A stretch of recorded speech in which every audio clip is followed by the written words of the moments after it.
Punchinello, Volume 1, No. 18, the 30th of July, 1870 ***** Conant's patent binders for Punchinello, to preserve the paper for binding, will be sent post-paid, on receipt of $1, by Punchinello Publishing Co., 83 Nassau Street, New York City. J. M. Sprague is the authorized agent of Punchinello for the New England states, to procure subscriptions, and to employ canvassers. Harrison Bradford & Co.'s steel pens. These pens are of a finer quality, more durable, and cheaper than any other pen in the market. Special attention is called to the following grades, as being better suited for business purposes than any pen manufactured: the 50522 and the anti-corrosive. We recommend for bank and office use. D. Appleton & Co., sole agents for United States. Punchinello Volume I No. 18. Saturday, the 30th of July, 1870. Published by the Punchinello Publishing Company, 83 Nassau Street, New York. See 15th page for extra premiums. Applications for advertising in Punchinello should be addressed to J. Nickinson, room number 4, 83 Nassau Street. To newsdealer. Punchinello's Monthly. The weekly numbers for June, bound in a handsome cover, is now ready. Price 50 cents. The trade supplied by the American News Company, who are now prepared to receive orders. First and Avril steam, lithograph, and letterpress printers, embossers, engravers, and label manufacturers. Sketches and estimates furnished upon application. 23 Platt Street and 20 to 22 Gold Street, P.O. Box 2845. New York. A new and much needed book. Maternity. A popular treatise for young wives and mothers. By T. S. Verdi, A.M., M.D., of Washington, D.C. Dr. Verdi is a well-known and successful homeopathic practitioner, of thorough scientific training and large experience. His book has arisen from a want felt in his own practice, as a monitor to young wives, a guide to young mothers, and an assistant to the family physician.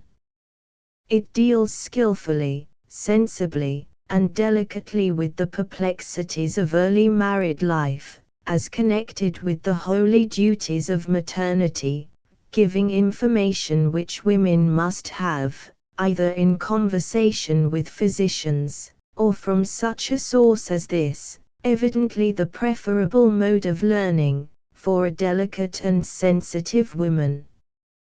Plain and intelligible, but without offense to the most fastidious taste, the style of this book must commend it to careful perusal.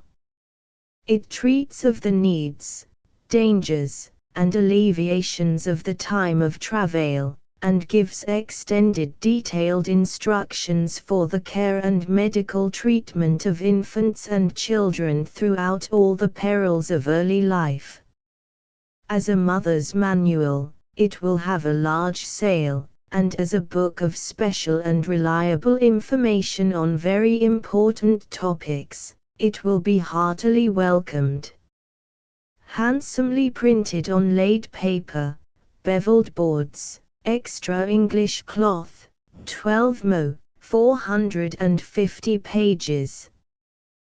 Price $2.25. For sale by all booksellers, or will be sent post-paid on receipt of the price by J.B. Ford & Co., Publishers, 39 Park Row, New York. J. Nickinson begs to announce to the friends of Punchinello, residing in the country, that, for their convenience, he has made arrangements by which, on receipt of the price of any standard book published, the same will be forwarded, postage paid. Parties desiring catalogues of any of our publishing houses can have the same forwarded by enclosing 2 stamps. Office of Punchinello Publishing Co., 83 Nassau Street. P.O. Box 2783. Dibolenia and Japonica juice, for the hair. The most effective soothing and stimulating compounds ever offered to the public for the removal of scurf, dandruff, and C. For consultation, apply at William Diboli's, ladies' hairdresser and wig maker. 854 Broadway, NY City. Foley's Gold Pens. The best and cheapest. 256 Broadway. What it is not. The college current is not, the college current is not, the college current is not, the college current is not, the college current is not, the college current is not, the college current is not, the college current is not merely a small student's sheet, merely of interest to college men, merely a college paper, merely a local paper, merely scientific and educational, an experiment, conducted by students, stale and dry, but is the largest in any. But to everyone, but is a scientific paper, but is cosmopolitan, but is literary, but an established weekly, but by graduates, but fresh and interesting. It circulates in every college. It circulates in every professional school. It circulates in every preparatory school. It circulates in every state in the United States. It circulates in every civilized country. It circulates among all college men. It circulates among all scientific men. It circulates among the educated everywhere. The 1st of July a new volume commences. The 1st of July 10,000 new subscribers wanted. The 1st of July excellent illustrations will appear. The 1st of July 10,000 specimen copies to be issued. The 1st of July is a good time to subscribe. The 1st of July or any time send stamp for a copy. Terms 1 year, in advance, $4 single copies, for sale by all news dealers. 10 Address the College Current, New Haven, Con. News dealers. On railroads, steamboats, and at watering places, will find the monthly numbers of Punchinello for April, May, June, and July, an attractive and saleable work. Single copies price 50 CTS. For trade price address American News Company, or Punchinello Publishing & Co., 83 Nassau Street. $2 to Albany and Troy.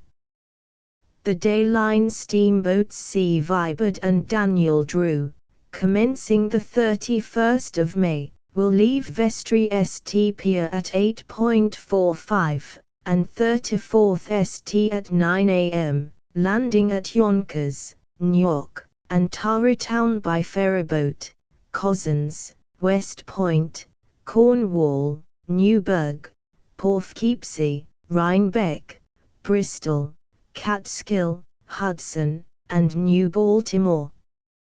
A special train of broad-gauge cars in connection with the day boats will leave on arrival at Albany, commencing the 20th of June, for Sharon Springs. Fare $4.25 from New York and for Cherry Valley. The steamboat Seneca will transfer passengers from Albany to Troy. Wevel and Hammer, Wood Engravers, 208 Broadway, New York. Established 1866. J.A.S.R. Nichols, M.D.W.M. J. Rolfe. A.M. Editors, Boston Journal of Chemistry. Devoted to the science of home life, the arts, agriculture, and medicine. $1 per year. Journal and Punchinello, without premium. $4 send for specimen copy address, Journal of Chemistry, 150 Congress Street, Boston. Bowling Green Savings Bank, 33 Broadway, New York. Open every day from 10 a.m. to 3 p.m. Deposits of any sum, from 10 cents to $10,000 will be received. 6% interest, free of government tax, commences on the 1st of every month. Henry Smith, President. Reeves E. Selms, Secretary. Walter Roche, Edward Hogan, Vice Presidents. Henry L. Stevens, Artist, Number 160 Fulton Street, New York. Geo. B. Boland, Draftsman and Designer, Number 160 Fulton Street, Room Number 11, New York.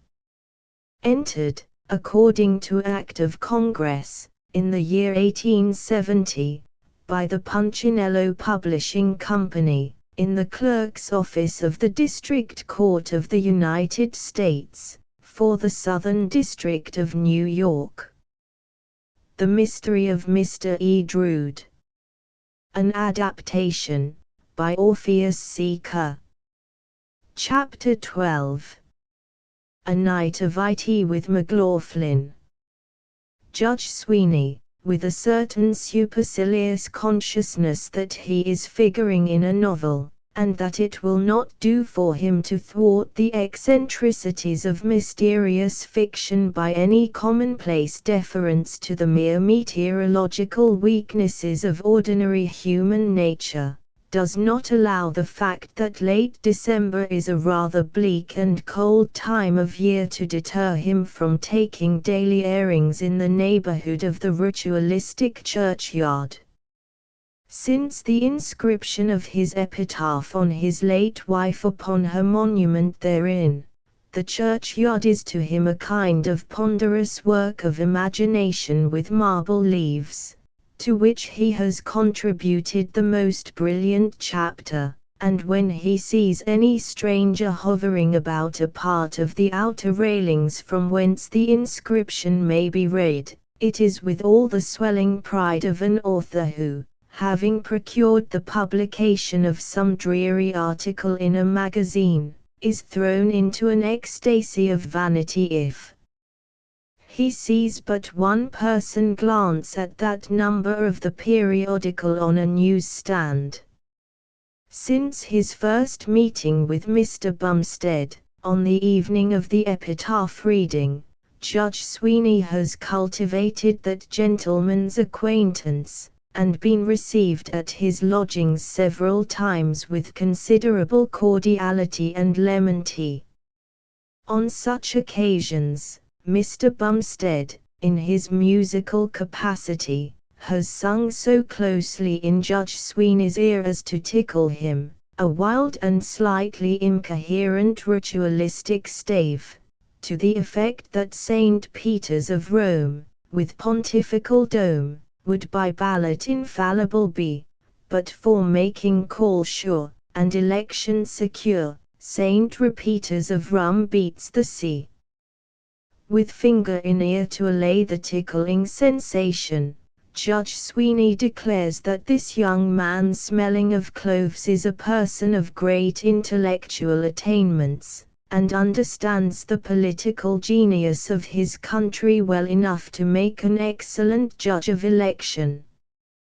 Walking slowly near the churchyard on this particular freezing December evening, with his hands behind his back, and his eyes intent for any envious husband who may be with a rush retiring monumentally counselled, after reading the epitaph, Judge Sweeney suddenly comes upon Father Dean conversing with Smythe, the sexton, and Mr. Bumstead.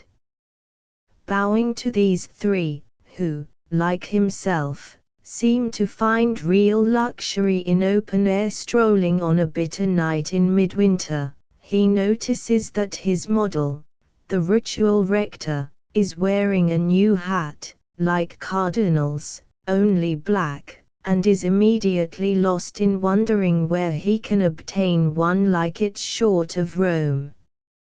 "You look so much like an author, Mr. Bumstead, in having no overcoat, wearing your paper collar upside down, and carrying a pen behind your ear," Father Dean is saying, "that I can almost fancy you are about to write a book about us."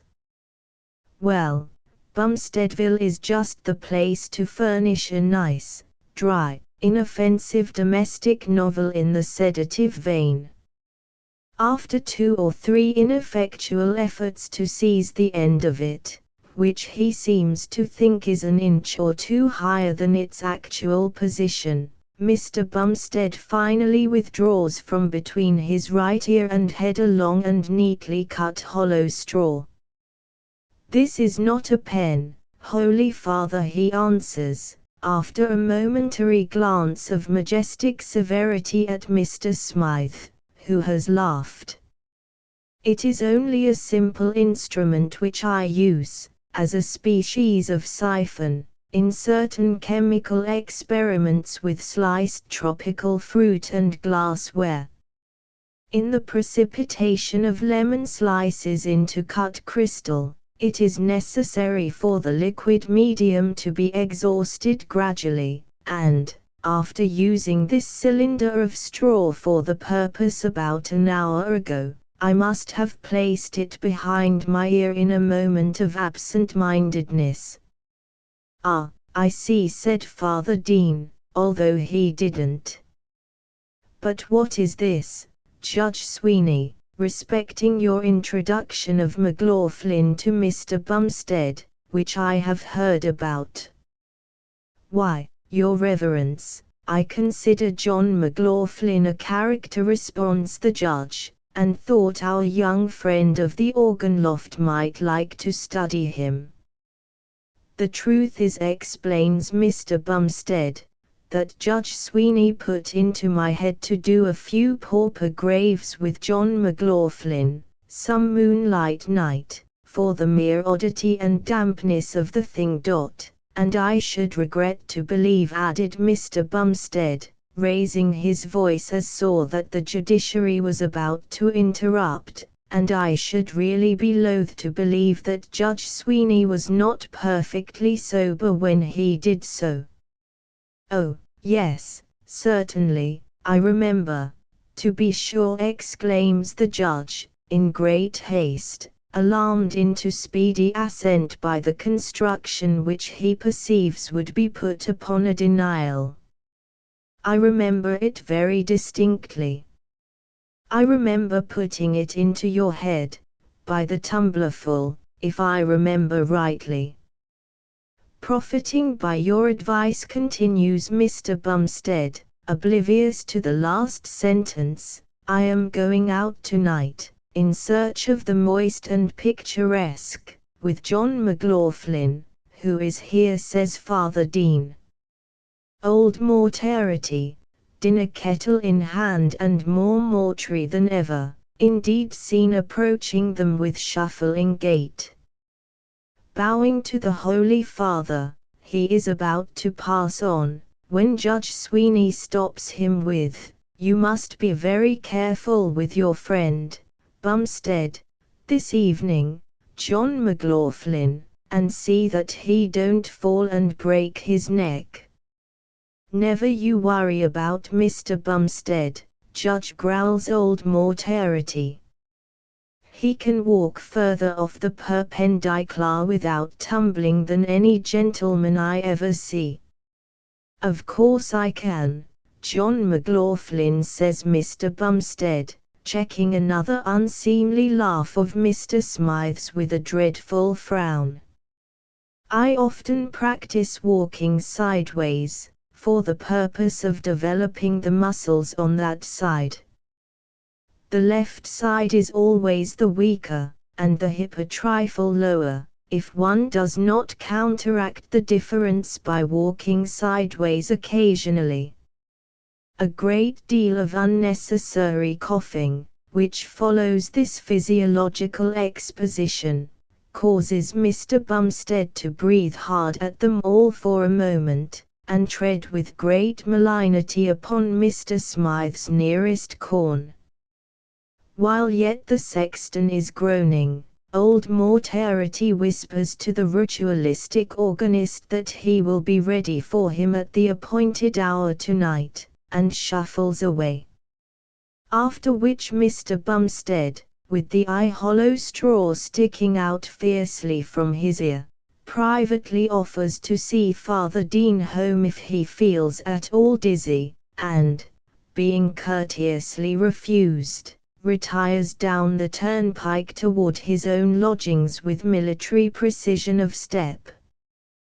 When night falls upon the earth like a drop of ink upon the word sun, and the stars glitter like the points of so many poised gold pens all ready to write the softer word moon above the blot, the organist of St. Cow's sits in his own room, where his fire keeps up a kind of aspenish twilight, and executes upon his accordion a series of wild and mutilated airs.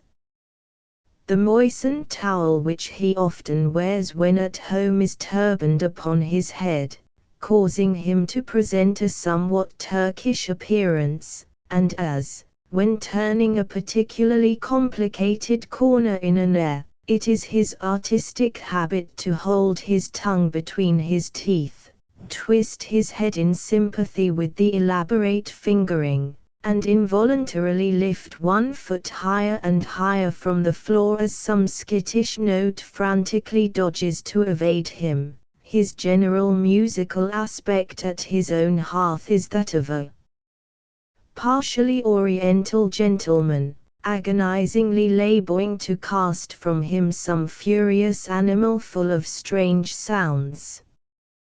Thus engaging in desperate single combat with what, for making a ferocious fight before any recognizable tune can he rescued from it, is, perhaps, the most exhausting instrument known to evening amateurs and maddened neighborhoods. Mr. Bumstead passes 3 athletic hours. At the end of that time, after repeatedly tripping up its exasperated organist over wrong keys in the last bar, the accordion finally relinquishes the concluding note with a dismal whine of despair, and retires in complete collapse to its customary place of waiting. Then the conquering performer changes his towel for a hat which would look better if it had not been so often worn in bed, places an antique black bottle in one pocket of his coat and a few cloves in the other, hangs an unlighted lantern before him by a cord passing about his neck, and, with his umbrella under his arm, goes softly downstairs and out of the house. Repairing to the marble yard and home of old Mortarity, which are on the outskirts of Bumsteadville, he wanders through mortar heaps, monuments brought for repair, and piles of bricks, toward a whitewashed residence of small dimensions with a light at the window. John McLaughlin, ahoy! In response, The master of the mansion promptly opens the door, and it is then perceptible that his basement, parlor, spare bedroom and attic are all on one floor, and that a couple of pigs are spending the season with him. Showing his visitor into this ingeniously condensed establishment, he induces the pigs to retire to a corner, and then dons his hat.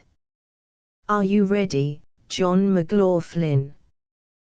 "Please the pigs, I am," Mr. Bumstead answers McLaughlin, taking down from a hook a lantern, which, like his companions, he hangs from his neck by a cord. "My spirits is equal to any number of ghosts tonight, sir, if we meet 'em." "Spirits," ejaculates the ritualistic organist, shifting his umbrella for a moment while he hurriedly draws the antique bottle from his pocket. "You're nervous tonight, J. McLaughlin, and need a little of the venerable James Akers West Indian restorative. I'll try it first to make sure that I haven't mistaken the phial." He rests the elongated orifice of the diaphanous flask upon his lips for a brief interval of critical inspection, and then applies it thoughtfully to the mouth of old Mortarity. "Some more.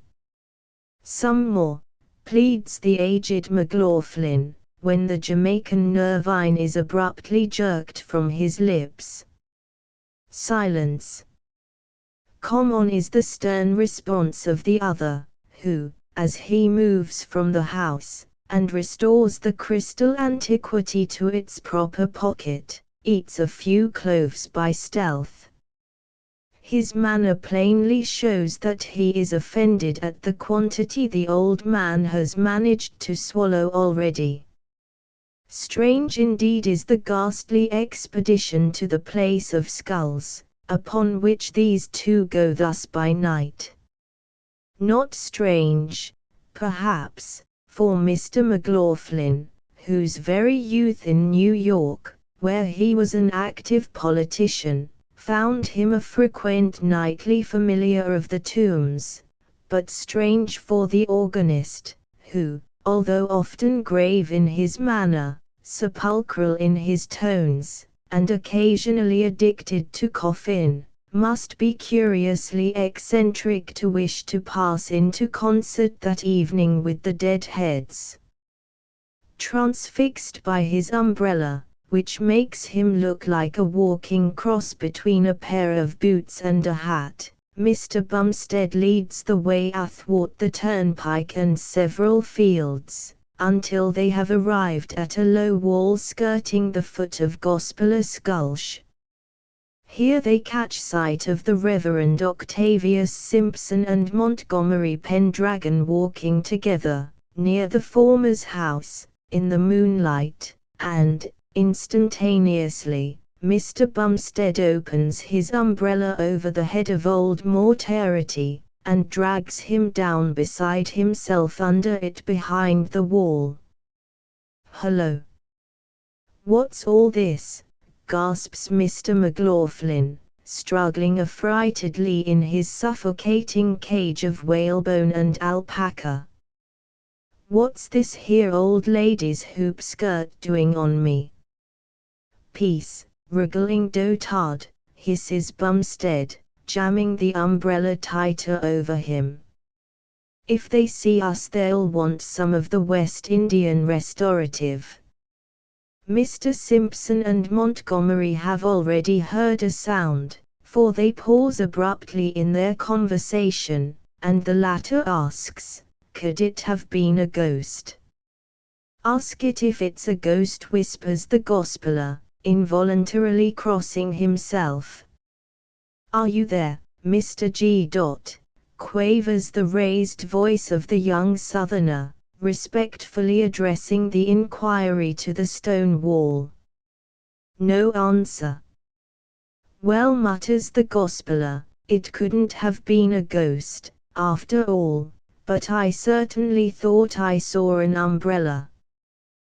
To conclude what I was saying, then, I have the confidence in you, Mr. Montgomery, to believe that you will attend the dinner of reconciliation on Christmas Eve, as you have promised. Depend on me, sir. I shall, and have become surety for your punctuality to that excellent and unselfish healer of youthful wounds, Mr. Bumstead. More is said after this, but the speakers have strolled to the other side of the Gospeller's house, and their words cannot be distinguished. Mr. Bumstead closes his umbrella with such suddenness and violence as to nearly pull off the head of McLaughlin, drives his own hat further upon his nose with a sounding blow, takes several wild swallows from his antique flask, eats 2 cloves, and chuckles hoarsely to himself for some minutes. "Here, John McLaughlin," he says, "at last try a little more West Indian restorative, and then we'll go and do a few skeletons." To be continued. What is likely to be raised some day, regarding the pneumatic tunnel? Tubal. Cane. Answers to correspondence. In order to make this department of Punchinello as complete as possible, we have secured the services of the most competent authorities in literature, art, the sciences in general, history, biography, and the vast vague unknown. The answers furnished by us to our correspondents may therefore be relied upon as being strictly accurate. Scales. How old was Daniel Lambert at the time of his death? Answer. 736 lbs. Ignoramus. Why were the Roman Saturnalia so called? Answer. The proper spelling of the word is Saturnalia. They were wine feasts, and the vintage most in favor at them was Haute Sauterne. Chasseur. Is the antelope to be classed among the goat family? Answer. No. Moore calls it a deer gazelle. Armiger. Is arm's length a recognized measure? Answer. Yes. It is a standard measure, as may be seen in the way that journal is getting ahead of the sun, which it keeps at arm's length. Molar. Yes, burnt cork is an excellent dentifrice. It should not be applied to the teeth of children, however, as it is apt to impart an Irish accent, or, in extreme cases, even a Negro dialect. Bookworm. Do 2 negatives always constitute an affirmative? Answer. That depends upon the price charged by the photographer. Sunswick. Is it true that James Fisk, Jr., has purchased Baden and another German duchy? Answer. No, but he could have both if he wanted to. Rockland. Who are the suffering persons represented in Dawes' remarkable picture of Dante and Virgil visiting the frozen ward of the Inferno? Answer. The Knickerbocker Ice Company. Solitaire. On what day did the 4th of July fall in the year 1788? Answer. On the 4th. James Lobbs. How long ago is it since desiccated soup first came into use? Answer. At least as long ago as the days of Cromwell, whose advice to his troops was put your trust in Providence, and keep your chowder dry. Bark. Is the practice of divorce a mark of civilization? Answer. It is. In the gorilla family, the nearest approach to the human, divorce is not practiced, but it is in Indiana, which is usually considered to be a state of civilization. Pat to the question. Our lawmakers in Congress, or rather law cobblers, for few of them have risen to the dignity of makers, are asked to repeal the per cap duty imposed by California on all Chinamen imported there. The Californians have the authority of Congress itself, for this duty. By reference to Heal's rates of duties on imports page 36, art. 691, under head of Act of 30 June, 1864, chap. 171 an Act to increase duties on imports etc., we find on paddy 1 cent and a half per pound. Now if a good-sized Irishman pays $2.25, why shouldn't a Celestial pay as much in proportion to the weight of his corpus? Contradictory it appears that, by a joint resolution of Congress, the use of that first-class humbug and fraud, the whiskey meter has been abolished. Now there are dozens of members of Congress who are not only first-class humbugs and frauds but whiskey meters, to whom whiskey is both meat and drink, and yet who ever heard of their proposing to abolish themselves? Stay-at-home people folks may not be able to go to Newport or Long Branch, but they can always create a local sensation by taking a footbath in the backyard. Murphy the Conqueror by Corporal Quinn. Come tip us your fist, then, your soul you, since I come from the wars the like wasn't here ed. Fill the bowl you both sons of Milesius and Mars, and drink to a Ireland the turfy that's schmilling out there in the say, with 3 cheers for the Conqueror Murphy. Woo! America's ours from today. Ark. Caesar he walloped the Briton, the Tartars leaped China's big wall, Alexander did half the world sit on, but never touched Ireland at all. At Clontarford bob you in the surf he sint tumblin the murderin Danes, but, your soul, the brave Conqueror Murphy takes the shine out of all of their pains. Ulysses has made him collects ho, sick choppin' o' heads now was seen winking smiley. Sure the hero will make me inspects ho when there's so many wigs on the green.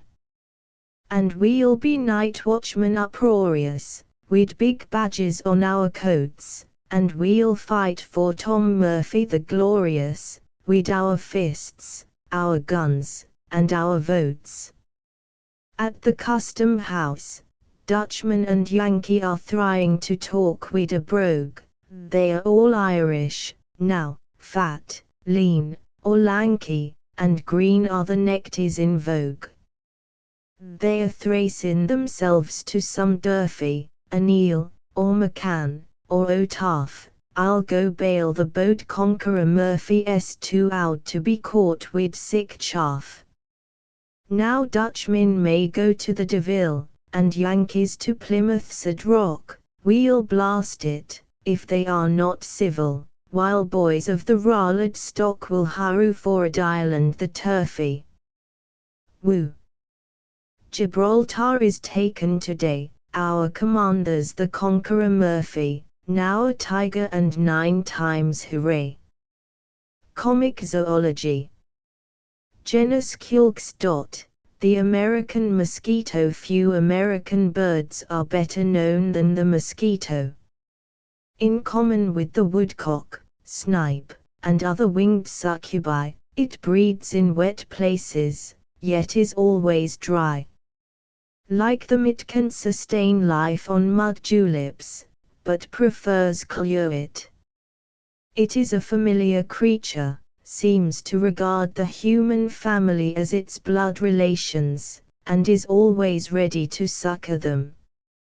Being a bird of nocturnal habits, it is particularly attracted to human beings in their night shirts.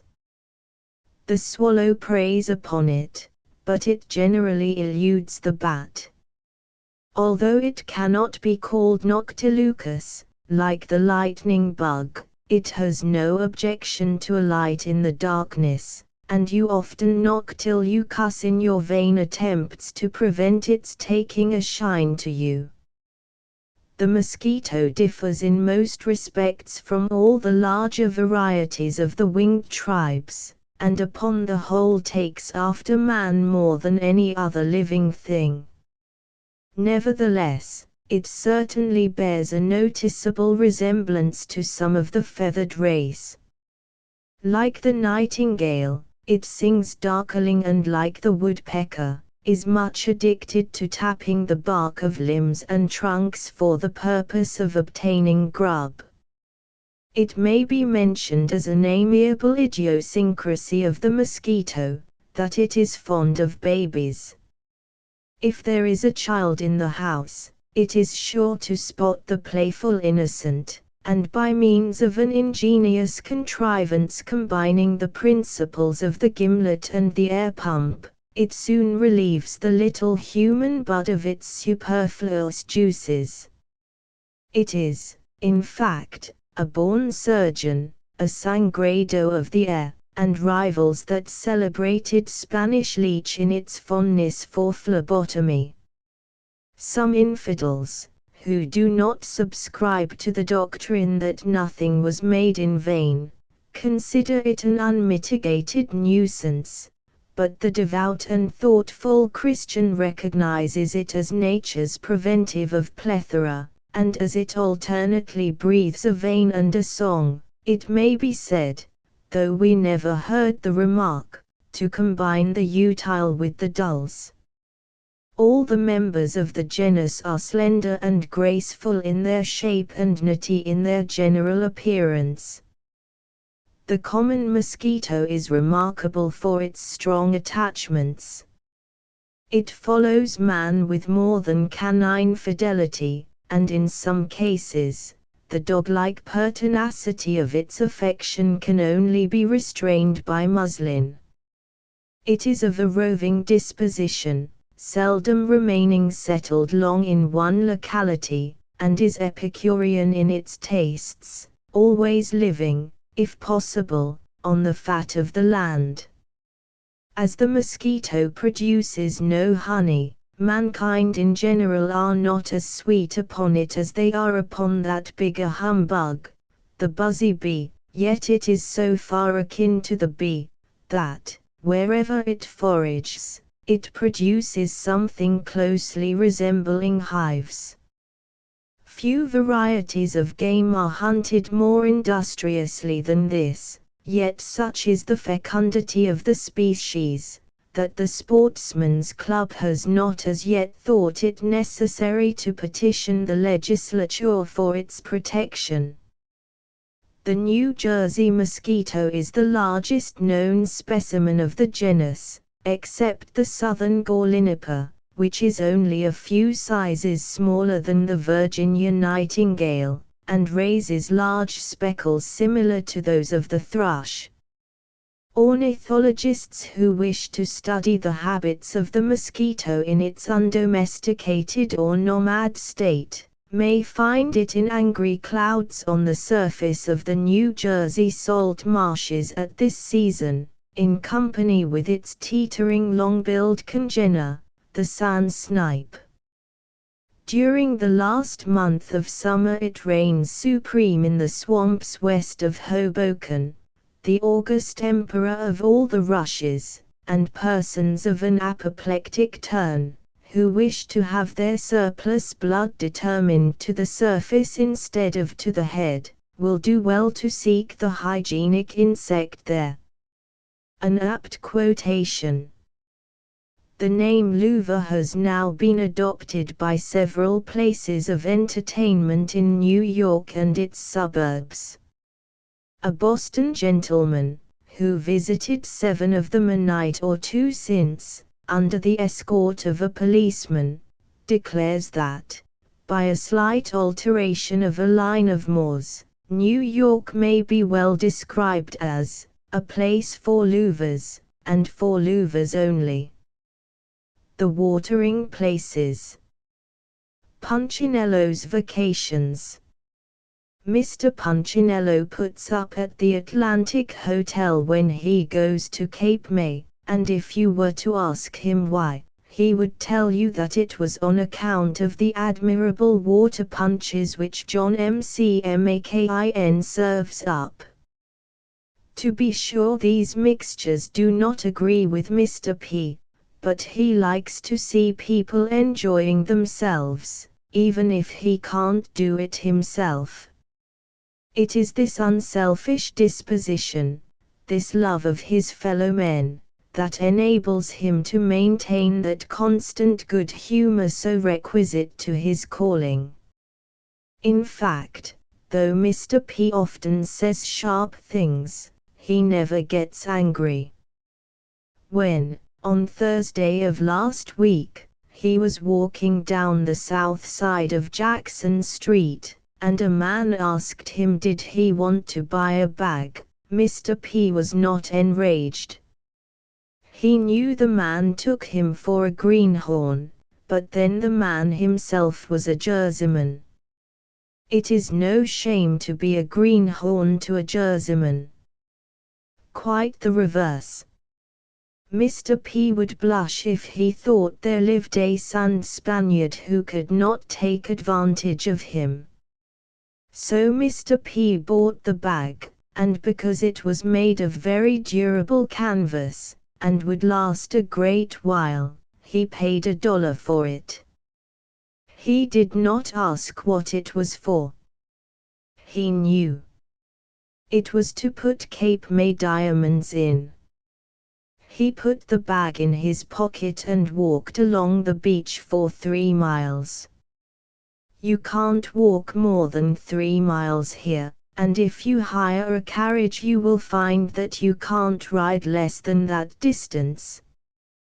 Which makes it bad, sometimes. However, when Mr. P had finished his 3 miles, he didn't want to go any further. He stopped, and gazing carelessly around to see that no one noticed him, pulled out his canvas bag and did shuffle a little in the sand with his feet. He might find some diamonds, you know, just as likely as any of the hundreds of other people, who, in other sequestered parts of the beach, were pulling out other canvas bags, and shuffling in the sand with other feet.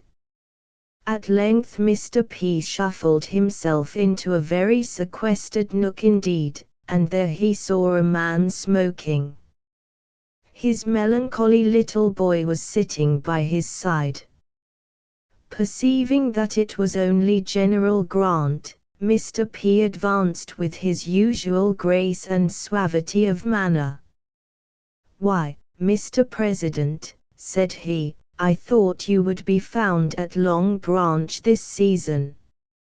"Long thunder!" ejaculated the general, his face as black as the ace of spades, which, by the way, is blue. "I might go to Nova Zembla for a quiet smoke, and some sneaking politician would crawl out from the ice with a petition. I went fishing in Pennsylvania, and I found 20 of those fellows to every trout. However, I don't mind you. Take a seat and have a cigar." Mr. P took the seat, which was nothing to brag of, and a cigar, which would have been a great deal to brag of, if he had succeeded in smoking it, and, after a whiff or two, asked his companion how it was that he came to send such a message to Congress about Cuba. "What message?" said Grant, absently. Mr. P explained. "Oh," said Grant, "that one. Didn't you like it?" Caleb Cushing wrote it and brought it to me, and I signed it. If you had written one and brought it to me, I would have signed that. 'Tisn't my fault if the thing's wrong. What would you expect of a man? Mr. P concluded that in this case it was ridiculous to expect anything else, and so he changed the subject. That afternoon Mr. P bathed. He went to Sloane's and fitted himself out in a bathing suit, and very lovely he looked in it, when he emerged from the bathing house at high tide.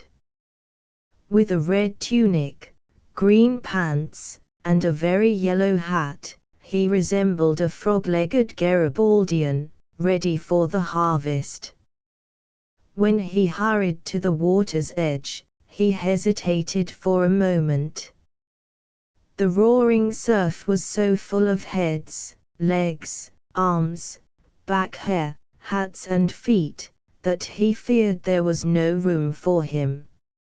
However, he espied a vacancy, and plunged into the briny deep. How delicious! How cool! How fresh! How salt! How splendid! He struck out with his legs, he struck out with his arms, he dived with his whole body. He skimmed beneath the green waters, he floated on the rolling wave tips, he trod water, he turned heels over head in the emerald depths, and thus, gambolling like an infant Triton, he passed out beyond the breakers. It was very pleasant there. Being a little tired, he found the change from the surging waves to the gentle chuck and flop of the deep water most delightful. Languidly, to rest himself, he threw his arm over a rock just peeping above the water. But the rock gave a start and a yawn. It was a sleeping shark. The startled fish opened his eyes to their roundest and backed water. So did Mr. P. For an instant they gazed at each other in utter surprise. Then the shark began slowly to sink. Mr. P knew what that meant. The monster was striving to get beneath him for the fatal snap. Mr. P sank with him. With admirable presence of mind he kept exactly even with the fish. At last they reached the bottom. Mr. P was nearly suffocated, but he determined that he would strangle rather than rise first. The shark endeavored to crawl under him, but Mr. P clung to the bottom. The fish then made a feint of rising, but, in an instant, Mr. P had him around the waist. The affrighted shark darted to the surface, and Mr. P inhaled at least a gallon of fresh air. Never before had oxygen tasted so good. On the surface the struggle was renewed, but Mr. P always kept undermost. At last they rested from the contest, and lay panting on the surface of the water, glaring at each other. The shark, who was a master of finesse, swam out a little way, to where the water was deeper, and then slowly sank, intending, if Mr. P followed him again to the bottom, to stay there long enough to drown the unfortunate man. But Mr. P knew a trick worth two of that. He didn't follow him at all. He swam towards shore as fast as he could, and when the shark looked around, to see if he was coming, he was safe within the line of surf. Need it be said that when he reached dry land, Mr. P became a hero with the crowds who had witnessed this heroic struggle. That evening, as Mr. P sat upon the portico of his hotel, there came unto him, in the moonlight, a maiden of the latest fashion. "Sir," she softly murmured, "are you the noble hero who overcame the shark?" Mr. P looked up at her. Her soft eyes were dimmed with irresponsible emotion. "I am," said he. The maiden stood motionless. Her whole frame was agitated by a secret struggle. At length she spoke. "Is there a Mrs. P. ? She softly said. Mr. P arose. He grasped the back of his chair with trembling hand. His manly form quivered with a secret struggle. He looked upon her. He gazed for a moment, with glowing, passionate eyes, upon that matchless form, upon that angelic face, and then, he clasped his brows in hopeless agony. Stepping back, he gave the maiden one glance of wildest love, followed by another of bitterest despair, and sank helpless into his chair. The maiden leaned, pale and trembling, against a pillar, but hearing the approach of intruders, she recovered herself with an effort. "Farewell," she whispered. I know.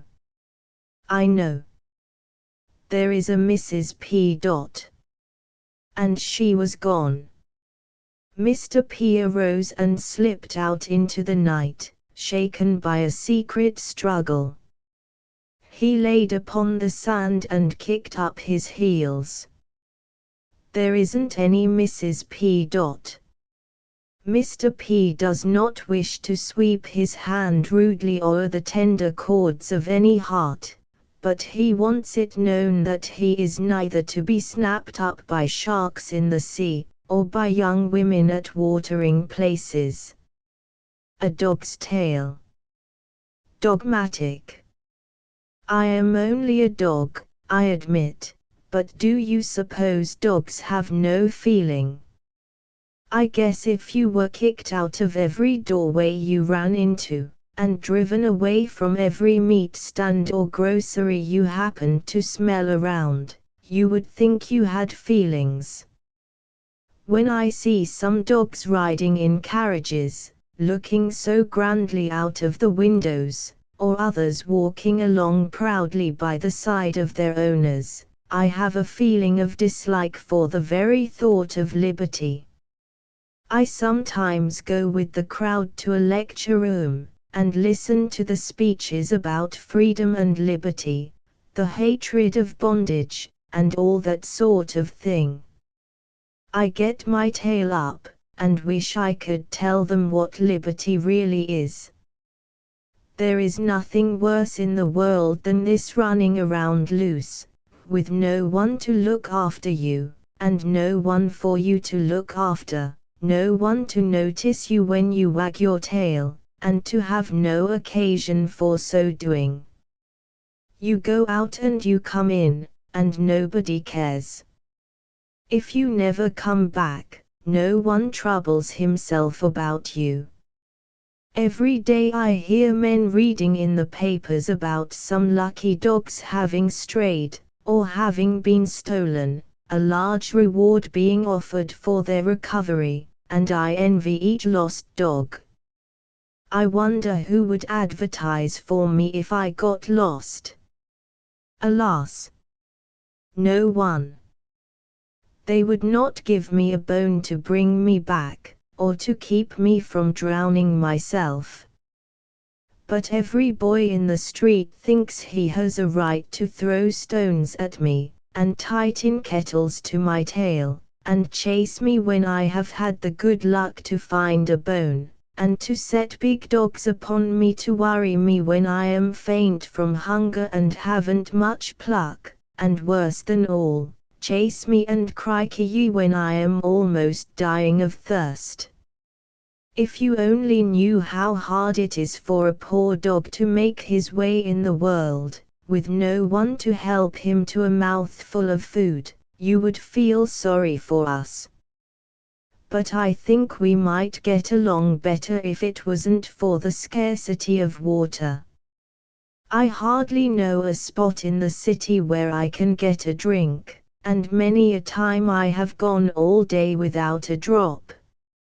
If I happen to hang out my tongue and droop my tail, my ears are saluted with mad dog. Let's kill him. You need not wonder I sometimes turn round, and snap at my pursuers. I think you would snap, too, if you were chased through street and lane and alley, till your blood was in a perfect fever, and you hardly knew which way you were running. I have, on many such occasions, actually run past a beautiful bone that lay handy on the sidewalk, and never stopped to smell it. Oh! I wish someone would take me prisoner, and continue to own me, and keep me in bondage as long as I lived. I should only be too happy to give up my liberty, and settle down and be a respectable dog. A beautiful idea. The Marquis of Bute denies that he is going to return to the Protestant fold.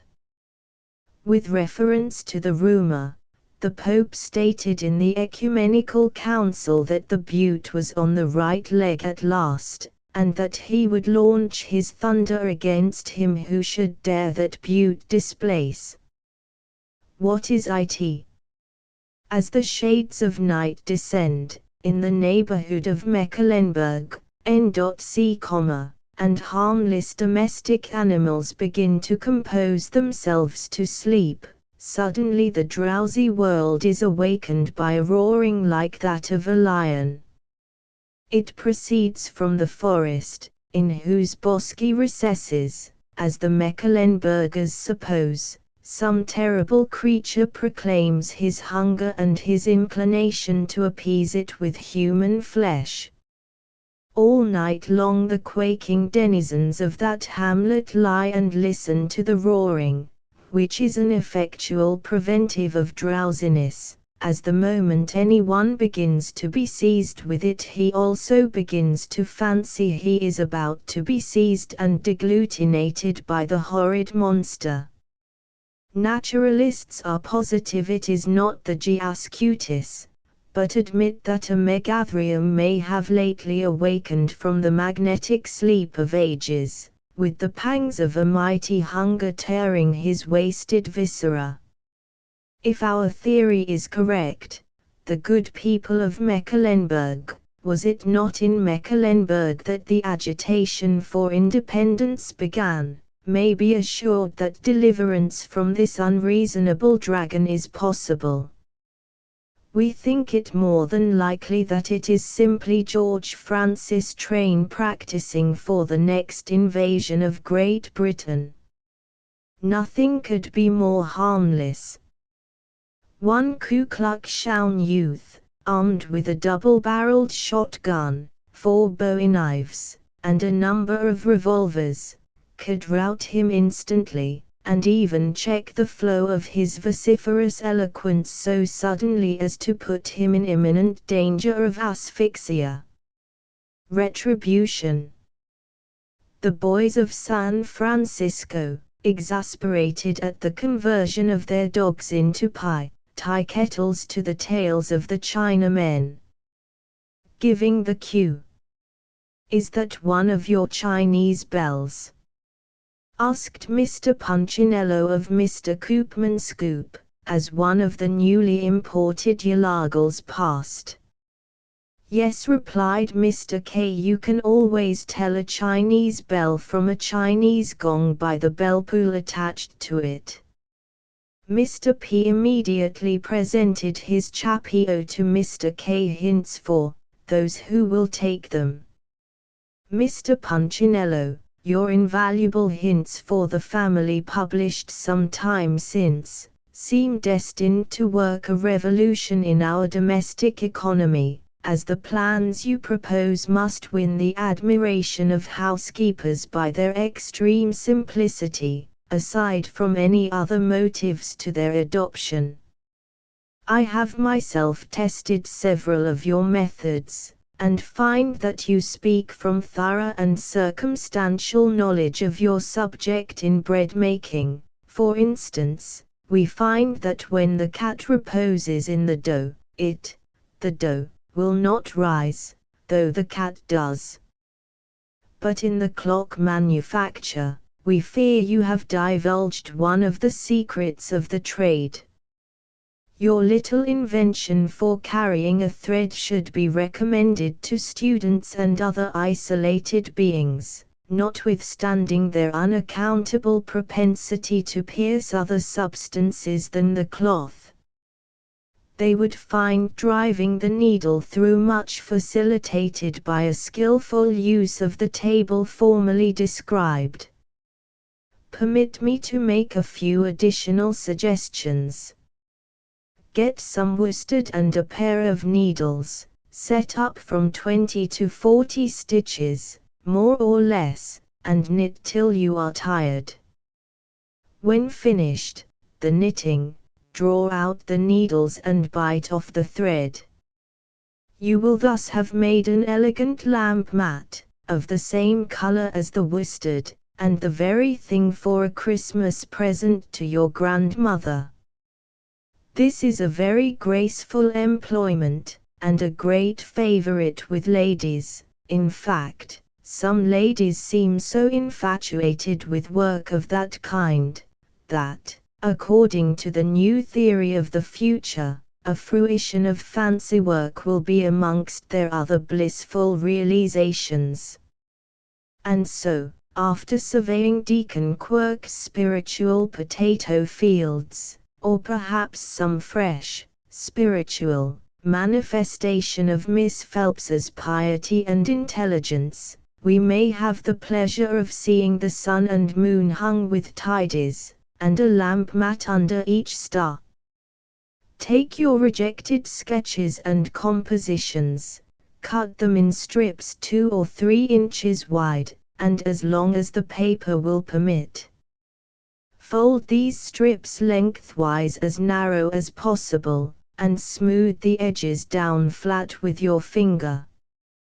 When finished, or perhaps before, you will find you have made a bunch of excellent lamp lighters. Get a suit of clothes, broadcloth is the best, and a pair of boots to stand them in. Button the coat, and insert in the neck any vegetable you choose, so that it be large enough. One of the drumhead species is the best, and finish with a hat. You will then find, doubtless to your surprise and delight, that you have a man, or an excellent substitute for one, equal, if not superior to the genuine article, warranted to be always pleased with his dinner, and never, necessarily, in the way. Some people may object to its lack of intelligence, as compared with the original, but careful investigation has shown that the difference is very slight. Yet, admitting even this to be a positive fault, it is amply counterbalanced by negative merits. Your correspondent who writes about the real estate of women will be relieved to find that the threatened dearth in husbands can be so readily obviated. Very truly, Anno Blue. For singers, only. What is the best wine for the voice? Canary. A chop house aphorism. Customers who fee waiters may always be sure of their feed. Washi. The daily papers tell us that 68,000 persons visited the public baths during last week. They went in, a weak lot, and came out 68,000 strong. Constructive genius. A poor woman in Utica, who owns 3 houses and is building another, sends her children into the streets daily to beg. Quite right. While the youngsters beg in the streets, let the enterprising old lady go on and begin another house. A result of the Mongol. Owing to the influx of Chinamen into this country, the edict against allowing dogs to run at large during the summer has been relaxed. Bombastes Bonaparte, now performing at the Theatre Francais. He who would these boots displace must meet Bombastes face to face. The new Pandora's box. Representative manufacturer, springing open Chinese surprise box. There, what do you think of that little joker? Knight of St. Crispin. Pshaw. That's a mean trick, wait till I open my box. Hiram Green on the Chinese. He write a letter to the North Adams shoe manufacturer. New occupation for the coming man.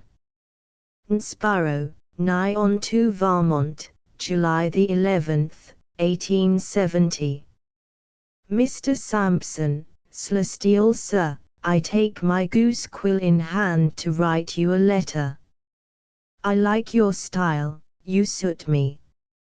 I myself have been an old statesman, having served my country for 4 years as Gusties of the Peace, raising edifice to a higher standard than usual, as well as raising an interest in family of 11 healthy children.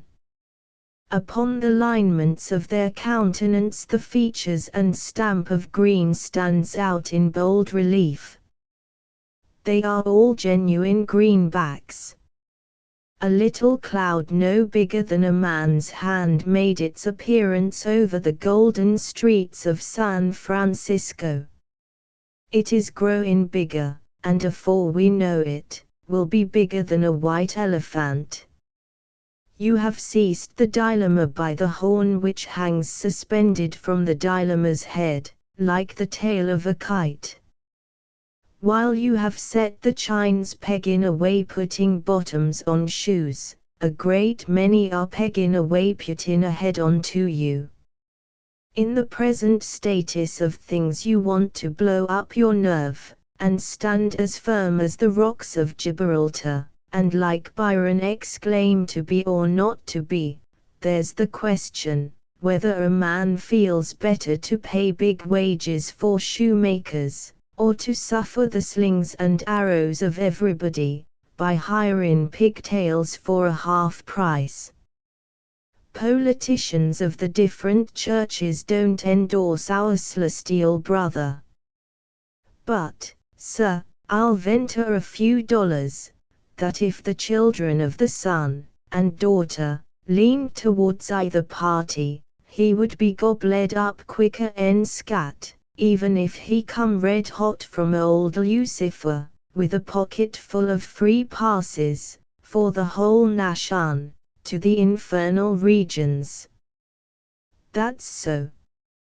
A vote's a vote, if it comes from Greenland's coral strand or Africa's icy mountains. I feel a good deal towards you as a neighbor of mine, named Joe Belcher, once did. Joe likes his Todd, and can punish as much gin and tansy as a New York alderman can, when drinking at the city's expense. Joe went to camp meeting last week, and, I am pained to say it, Joseph got drunker than a biled owl. While one of the brethren was preaching, Joe sat on a pine log trying to make out whether the preacher was a double-headed man, or whether 2 men were holding forth. "Who'll stand up for the carpenter's son?" said the preacher. This made Joe look around. The question was again repeated. Again Joe looked around for an answer. Again the preacher said, "Who'll stand up for him?" Joe by this time had got onto his feet, and was steadying himself by holding onto a tree, while he sung out, "I say, hick.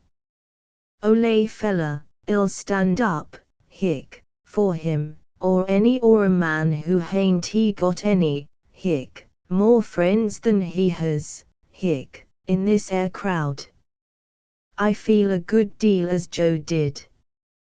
Anybody who hain't he got any more friends than you have, Mr. Sampson, has my sympathy. For bringing these highly moral and refined Monongahelians to Massachusetts is a big feather in your cap, and you will receive your reward by. The wages of sin is death. But the wages of a Chinaman is money in a man's pocket. They work cheap.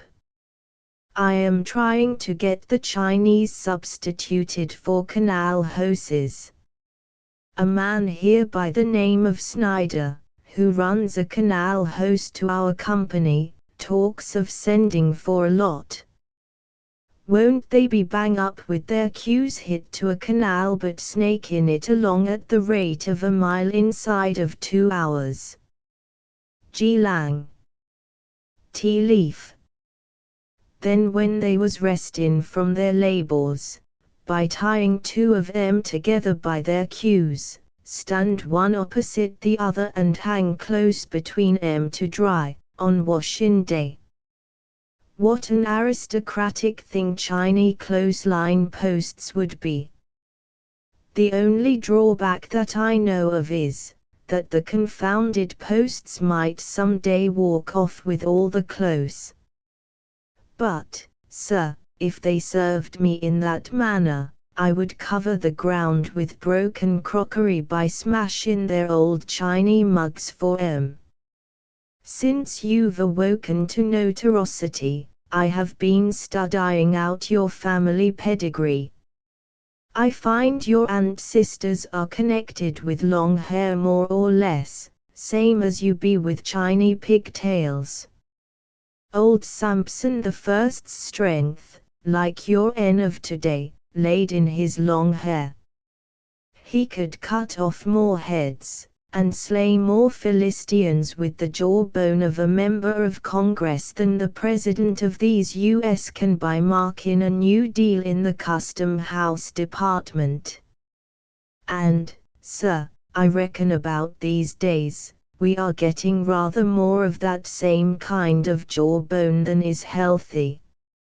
I am afraid not. Mrs. Sampson worked like a keg of applesauce in hot weather, to find out where her old man's strength was. When she found out, what did she do? Why, she got a pair of sheep shears and cropped him closer in a state prison bed, and trying to lift a house full of folks, it fell onto him and smashed him. Like Lot's wife, she'd oughter been turned into a pillow of salt, and then the pillow had oughter been sewed up and cast into the sea. Another of the Sampsons wouldn't even chop off Maria Antoinette's head until her hair had been cut off, so he could peel her top knot off slick and clean. Looking back at these cheerful ancestors of your'n, it's no wonder you go in for long-haired labor. It runs in the Sampson blood. The public is cussing you from Daniel to Bibsba, because you've brought a lot of modern Philistines to Massachusetts. Let 'em cause. That's their lay. Your'n is, to build up a fortin, if poor houses for white laborers to live in is thicker in North Adams than goose pimples on a fever and age sufferer's form. As old Grandma Sampson cut off her old man's long hair, so she could handle him in one of them little fireside scrimmages which we married folks enjoy, so folks would crop you, my high-toned old joss stick. But I've writ more 'en I intended to. I would like to have you come and make us a visit. Bring along your wife, Delial. Tell her to bring her crochet work. Mrs. Green is interested in company among women. What Maria don't know about her neighbors, don't happen. Then her veal pot pies and Injun puddings are just rats. She can knock the spots off from any woman who wears a waterfall, getting up a good square meal. Answer soon, and don't forget to pay your own postage. Hoping you are sound on the goose and able to enjoy your Lager und Schweitzer, I am thine, old host, Hiram Green, Esquire, late Gusties of the Peace. Treatment for potato bugs. Mr. Clark Johnson, of Pendleton, Indiana, not at all discouraged by the signal failures of many previous campaigns against the bug, has entered the potato field with a new weapon, viz., a mixture of Paris green and ashes. Applied frequently, as a top dressing, this gentle stimulant imparts a new energy to the vine, and also to the bug, who thus becomes so vigorous, and at the same time restless, that an uncontrollable impulse seizes him to visit the home of his ancestors, Colorado. Here, as is supposed by Mr. Johnson, the fictitious energy that had been supplied by the mixture deserts the immigrant, who now settles down contentedly, nor ever roams again.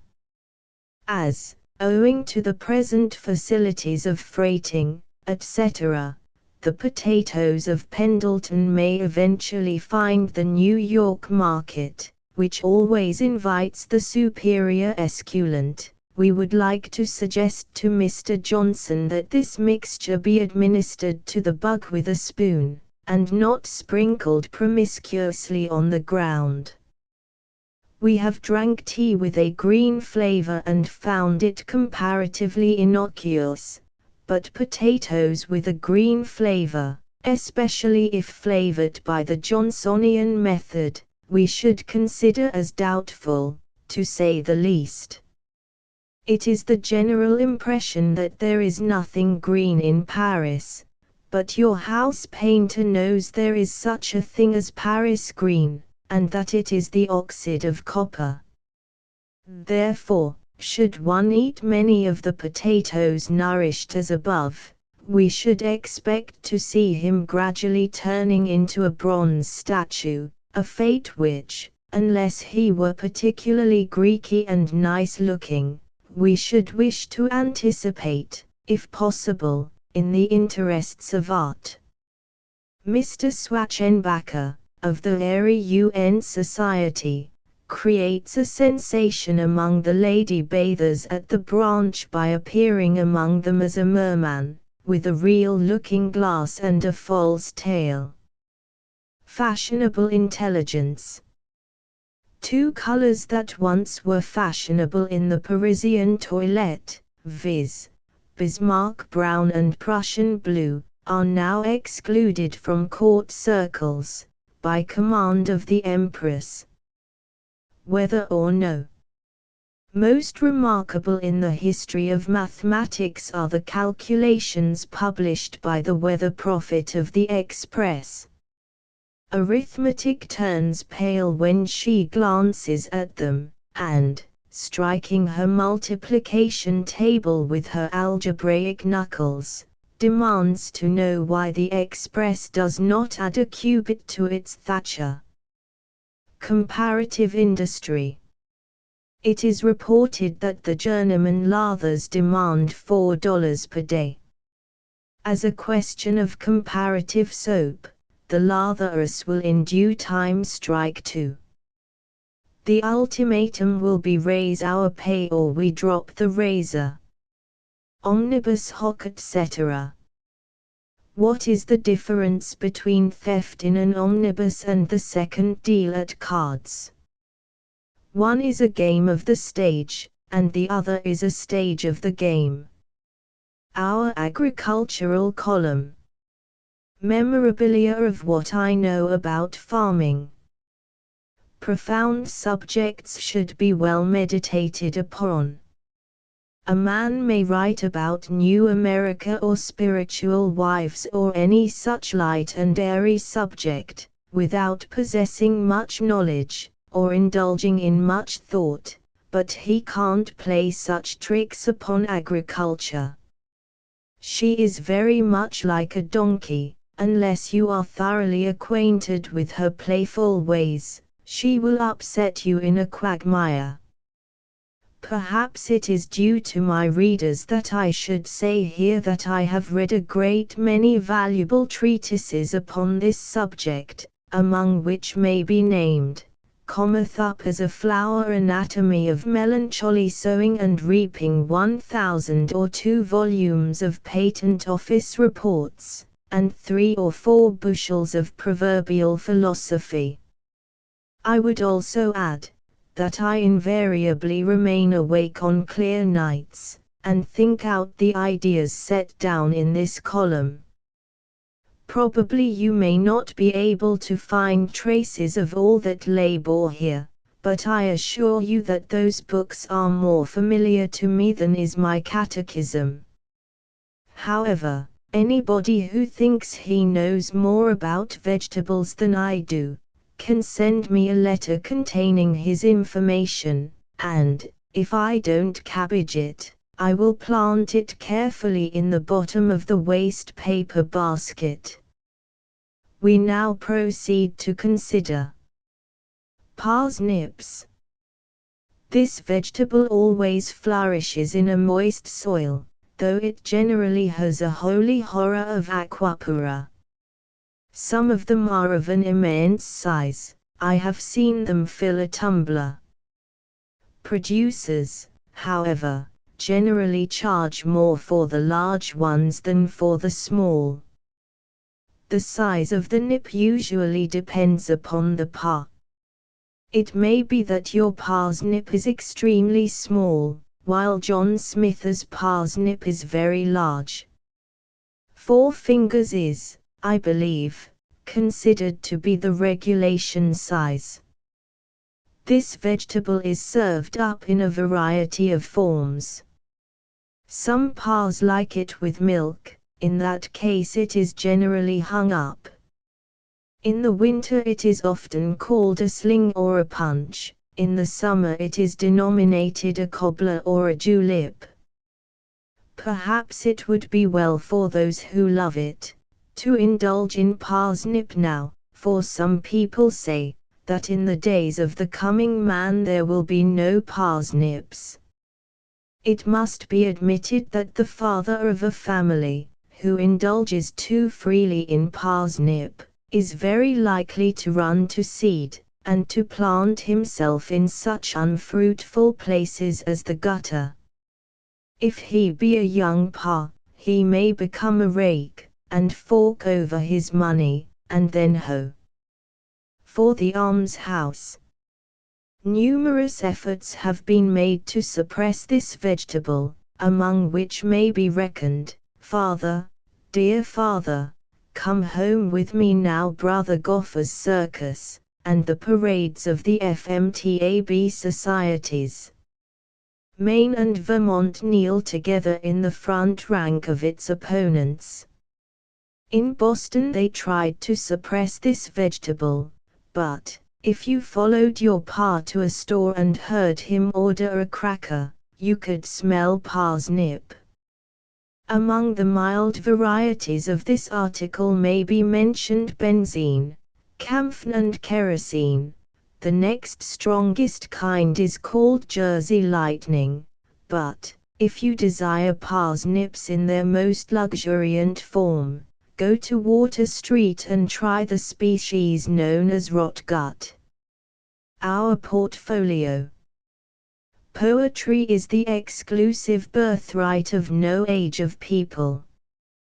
The dirtiest Hindu sings to his fetish the songs of the Brahmin muse, with as keen a relish as the most devout Christian does the hymns of Dr. Watts. Melody comes of heaven, and is a gift vouchsafed to all generations, and all kinds of men. In proof of this, let us adduce a single extract from the great epic of the Hawaiian poet, Popufi, entitled Ke'enani'i. Ke'enani'i. Ke'enani'i. Alohi pani no mai luna, a mai lalo ni'i, a mana mia pau. We would call the attention of our readers particularly to the sublime sentiment of the second line. Alohi pani no sings the peerless Popufi, and where, in the pages of that other Oriental Homer, the Persian Hafi, can be found anything half so magnificent? There may be critics bigoted enough to think that the last line destroys the effect of the other three, but we don't. Punchinello would much rather discover the good in a thing at any time, than go a-fishing on Sundays. It is not in the nature of a properly constituted human being to lay his hand upon his heart and chant Ke'enani'i.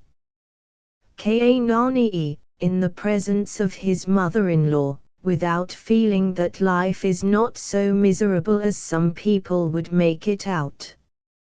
In the words of Alexander Selkirk's Man Friday, Parmam ki merut ferat. The plays and shows. Mut is a name which has heretofore been associated in the public mind with the Negro minstrel business. Certain weird barbaric melodies, which defy all laws of musical composition, but which haunt one like a dream of a lonely night on some wild African river, are said to have been written by old Emmett. Is there any such person? Has anyone actually seen old Emmett in the flesh, and with, say, a high hat and a cotton umbrella?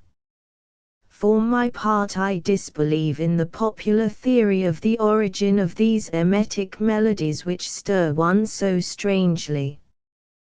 They are not the work of any earthly songwriter, but are born of some untuned Ulian harp played upon by uncertain breezes, that murmur the memory of tropical groves and sigh with the sadness of exile. There is no old Emmett.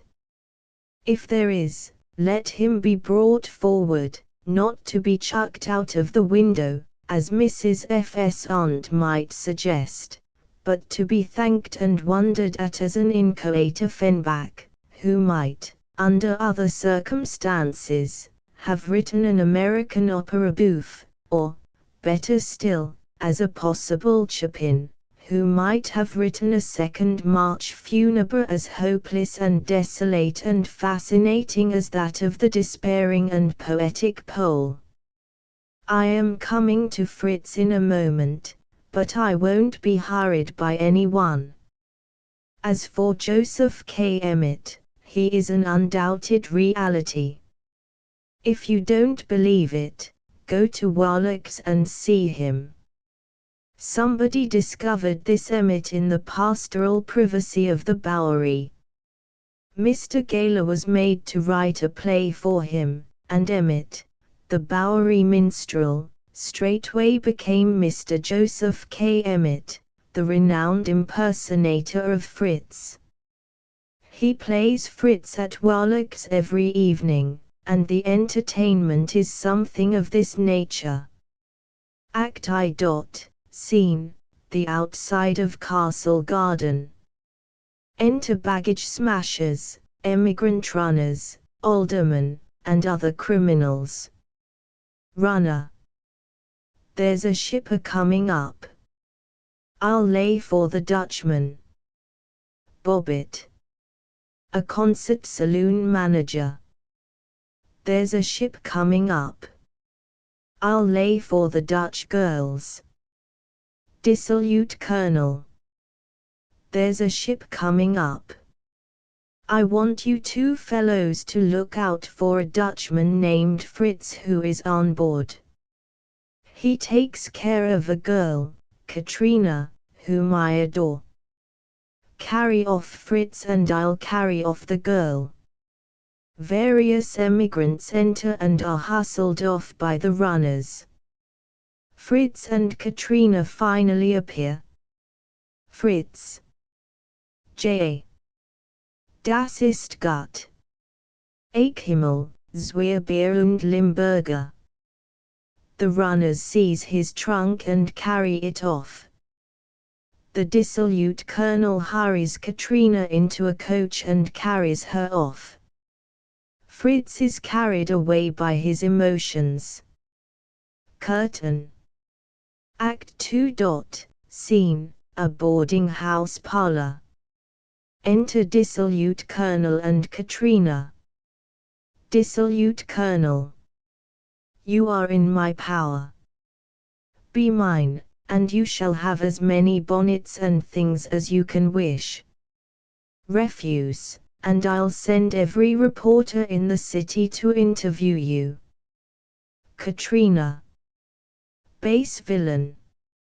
I despise you. Let the torturers do their worst. Enter Fritz, disguised as a member of the Sorosis. Katrina. You hear? Be cautious. The hash is drugged. Save me, my beloved. Fritz. J. Das ist nicht gut.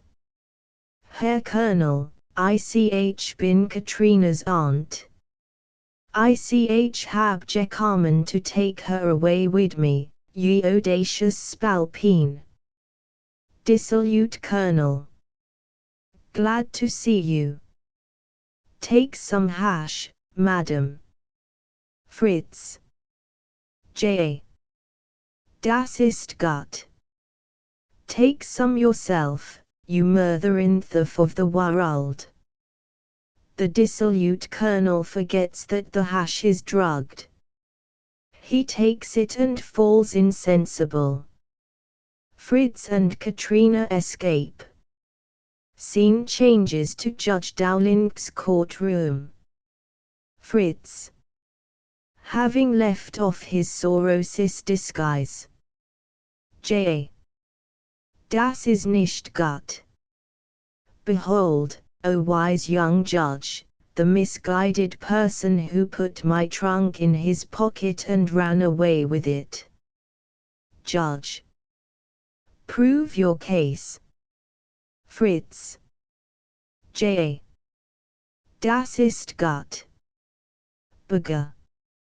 I proves him tout das sweet, what you call to Wunst. You see those Limburger cheese in the villain's mouth. He got them out of my trunk. So you see I have him ein thief proven. Judge. Your case is proved. Let the prisoner be removed. Fritz. J. Das ist sehr gut. Now I'm a-gwine to de saloon, where dis nigger has an engagement for to sing. Scene changes to a concert saloon. Fritz enters and goes through an entire program of Negro minstrelsy, to the wild delight of the gallery. At last the lazy curtain slowly consents to fall. Act 3. The dissolute colonel come to grief, and Fritz marries Katrina.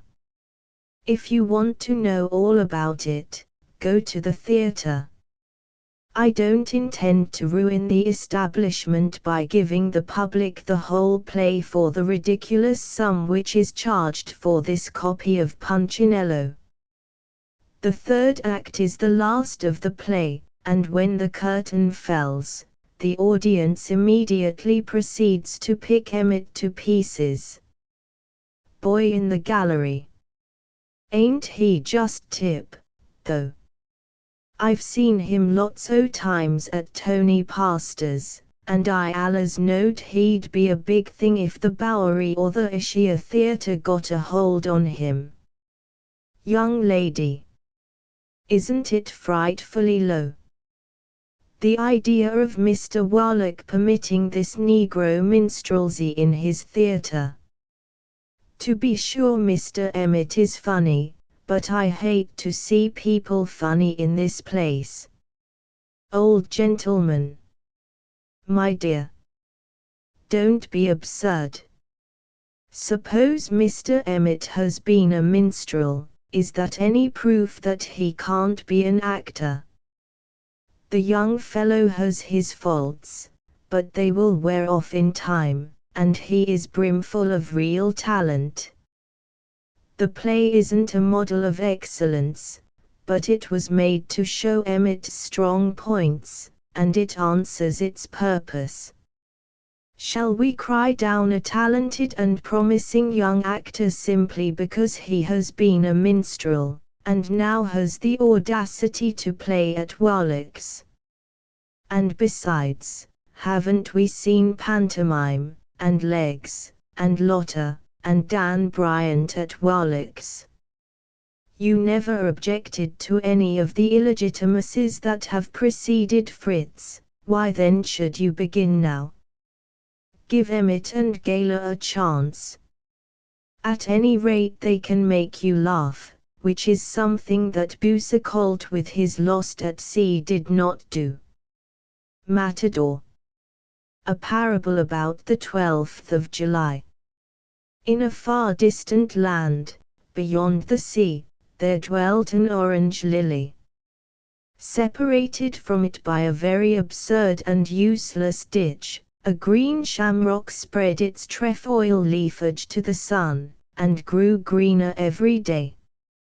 Now, in course of time, a very ill feeling sprang up between the lily and the shamrock, on account of color, the former despising the latter because it was green, and the latter hating the former because it was orange, as if both colors hadn't lived together in the rainbow ever since the aquatic excursion of old Mr. Noah, without ever falling out of it or with each other. In time they both crossed the sea, and took root in a faraway land, where they became acquainted with a very remarkable animal called the American beaver. The industry of this creature urged the lily to toil and spin, contrary to its usual habits, while the shamrock converted its trifoliated leaves into shovels, and took a contract for excavating the hemisphere. And so they might have jogged on very well together, but for their stupid way of showing their colors when there was no occasion for it. This greatly disgusted their friend, the American beaver, who didn't care a pinch of snuff about color. Black is not a color, you know, but who went in for faithful and persistent work.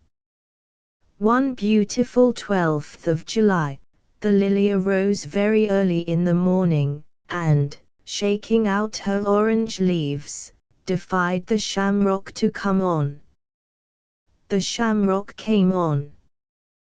There was a vegetable howl, and clash, and clangor in the air, and the lily, having knocked off several of the shamrock's greenest leaves, went to its friend, the American beaver, for comfort and support.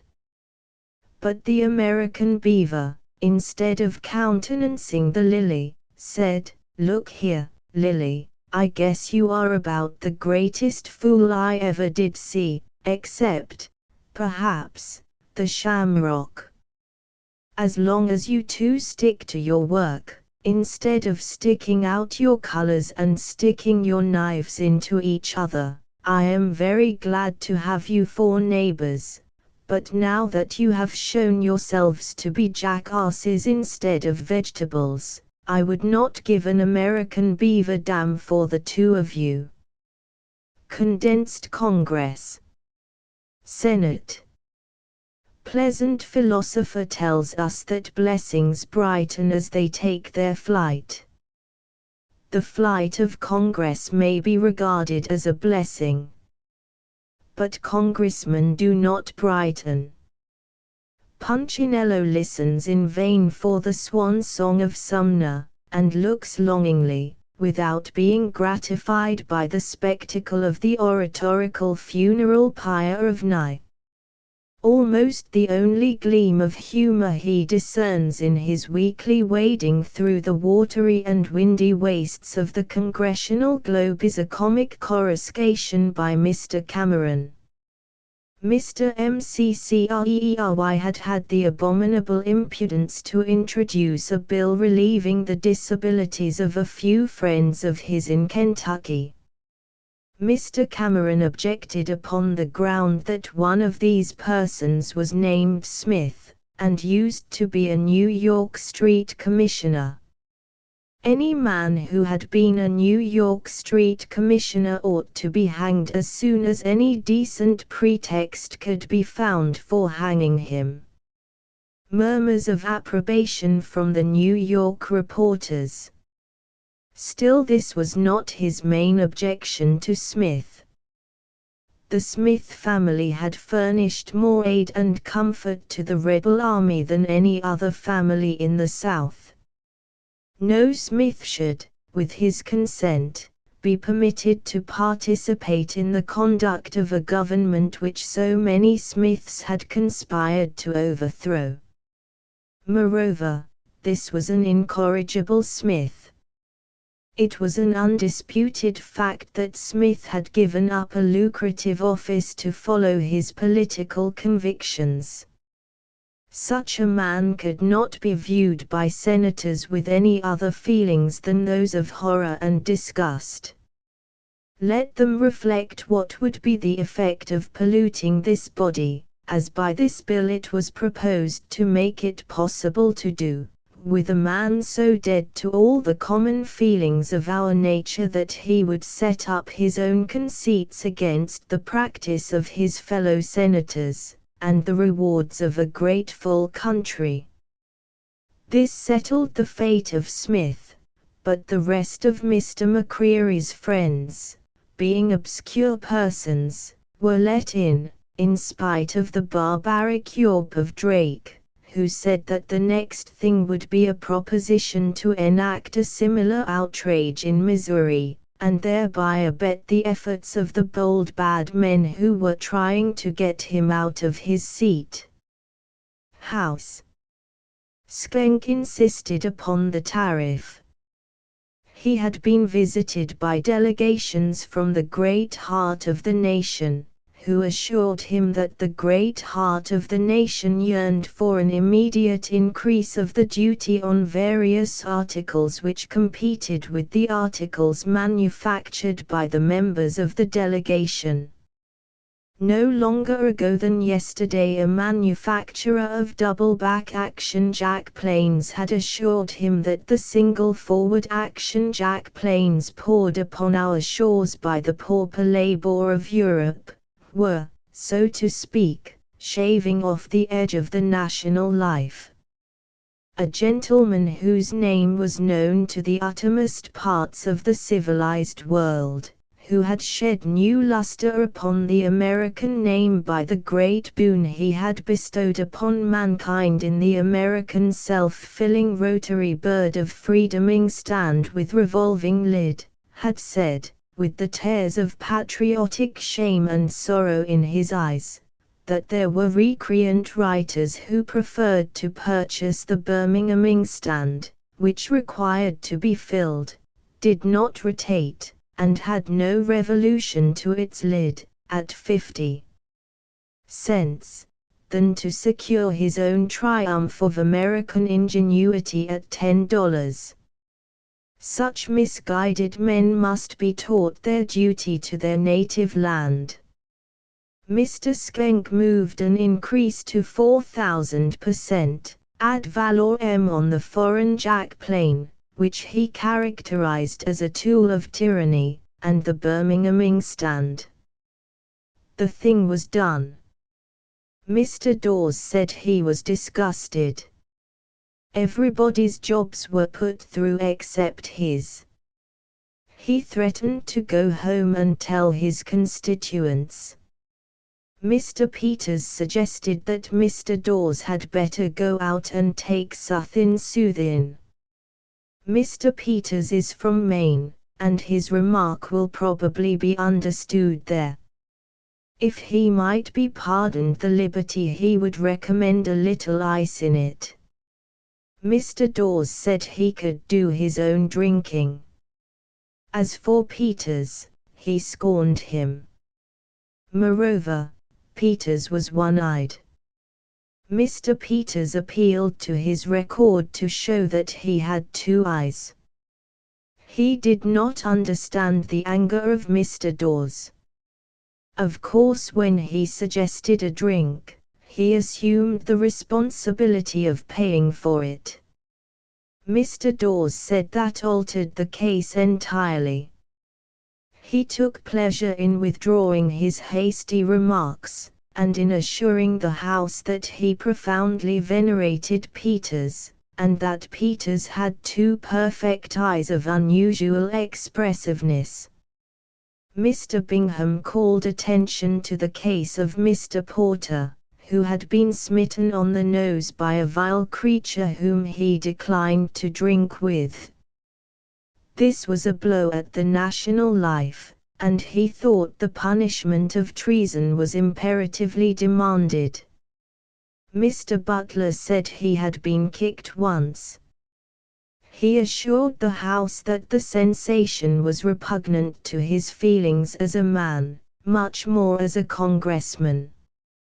He moved to amend by substituting slow torture.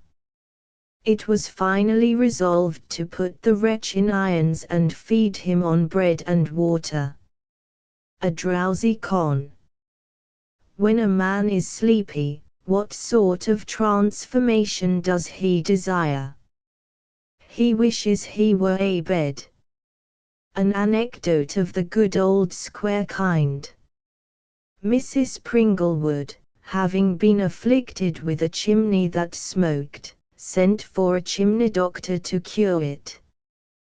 When the cure had been thoroughly effected, says Mrs. Pringlewood to the chimney doctor, "My son, a boy of but 14, smokes awful. Couldn't you cure him as you did the chimney?" "No, I couldn't, ma'am," returned the chimney doctor, who was a wag. "But I see what you're after, ma'am. You want me to teach him to draw." Oh dear, dear. Trichino are said to have been discovered in the flesh of Oregon deer. If this should prove true, Oregon venison must be anything but a benison, but it is more than likely that the report originated in the fact that there is in the East Indies a species of the cervine family known as the hogdeer. Scientific intelligence. We learn from exchanges that in Missouri, where the wages of working people average $5 per diem, that the legislature have decreed a mining bureau, and a geological survey of the state, the remuneration of the assistant geologists to be at the rate of $1.50 per diem. Why should these learned geologists waste their time for a compensation so mean? Let them rather convert their surveying staffs into ox goads, and turn their attention to geology. 'Twill pay better than t'other thing.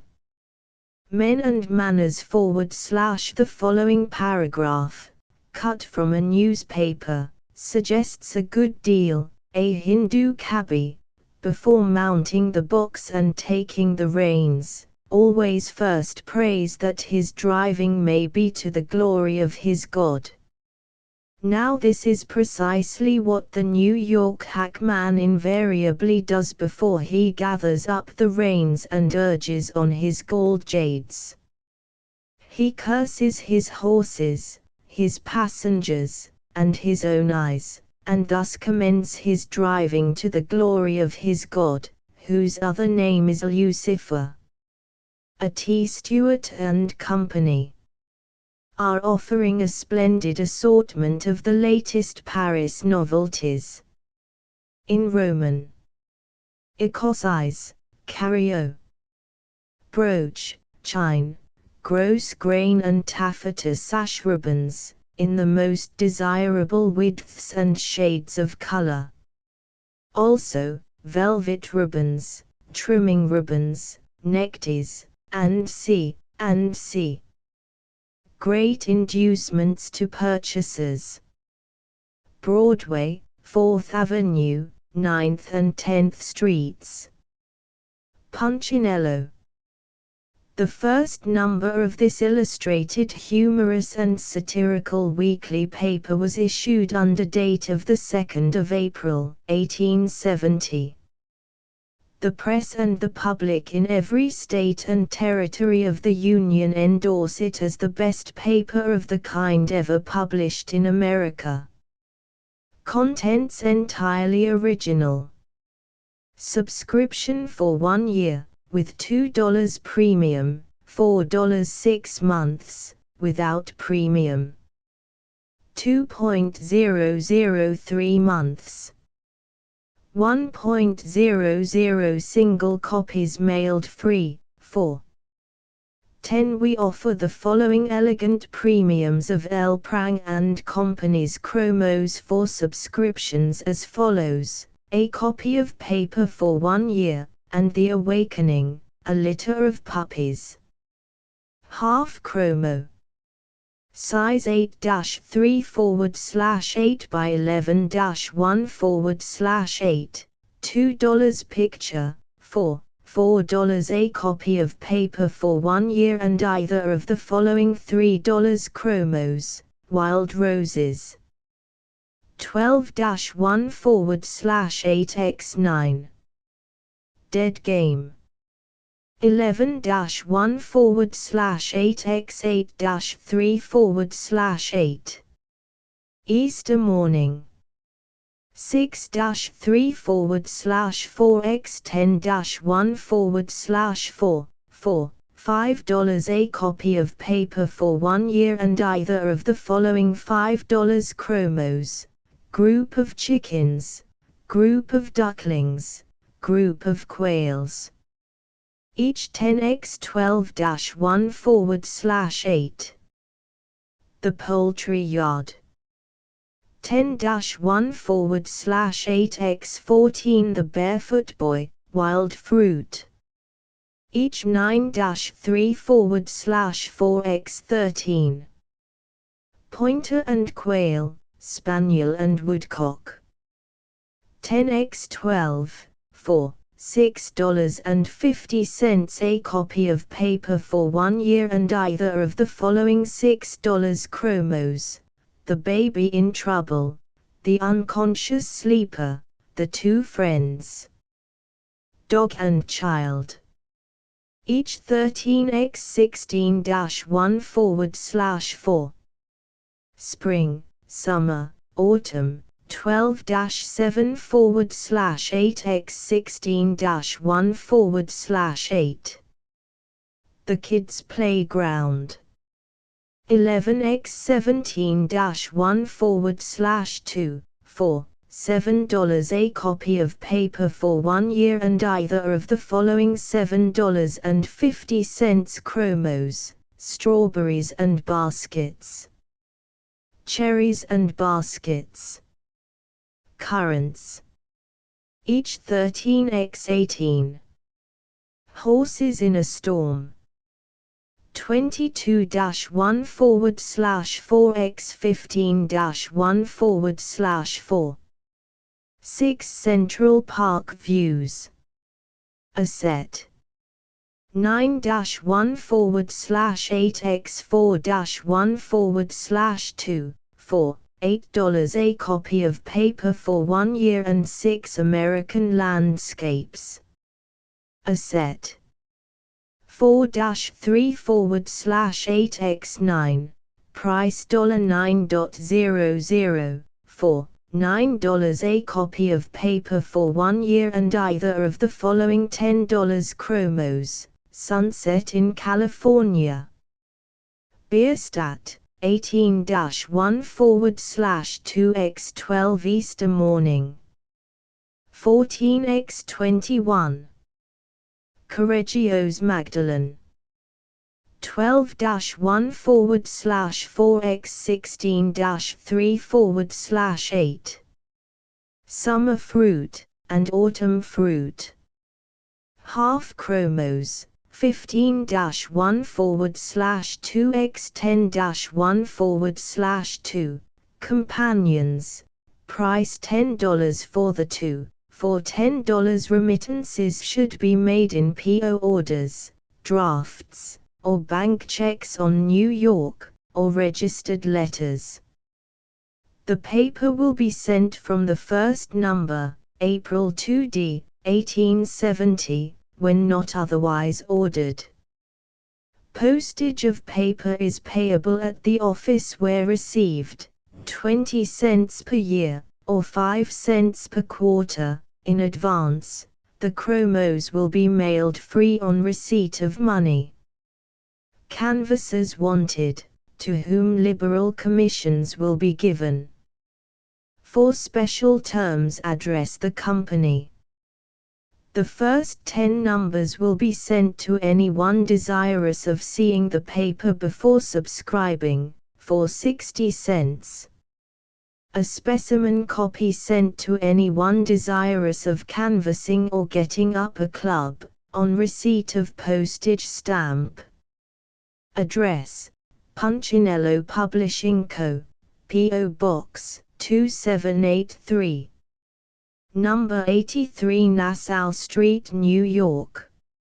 A T. Stewart and Company are offering extraordinary bargains in ladies' Paris and domestic ready-made silk, grenadine, Swiss muslin, Victoria lawn, linen and pique suits, robes, and dresses, children's linen and pique garments, in the greatest variety, embroidered collars, cuffs, laces, real llama lace points, dresses and C. Broadway, 4th Ave, 9th and 10th Streets. A T. Stewart and Company are closing out their stock of French, English, and domestic carpets, oilcloths, rugs, mats, cocoa and canton mattings, and C, at a great reduction in prices. Customers and strangers are respectfully invited to examine Broadway, 4th Avenue, 9th and 10th Streets. A T. Stewart & Co. offer the following extraordinary inducements in prices to purchasers, in order to close the following portion of their stock: striped checks, and brooch poplinets, only 50 CTS per yard. Heavy black and white check silks, 75 CTS per yard, value $1.50. Real gaze de chambery, 75 CTS per yard, formerly $2. Striped Mongolian silks, a beautiful article for costumes, $1 per yard, formerly $2. A large quantity of striped and checked silks, this season's importation, $1 per yard. A great variety of the new Roubaix silks, 56 inches wide, $1.25 per yard. Rich changeable silks, light colors, 24 inches wide, $1.75. Extra heavy pong silks, only $1.60 per yard, formerly $2.50. A large assortment of plain colored polster taffetas, fails, and C, choice shades of color. An immense stock of black silks, at prices lower than ever. Broadway, 4th Avenue, 9th and 10th STS. The coming millennium, when everything is to be cheap, and the white man will starve.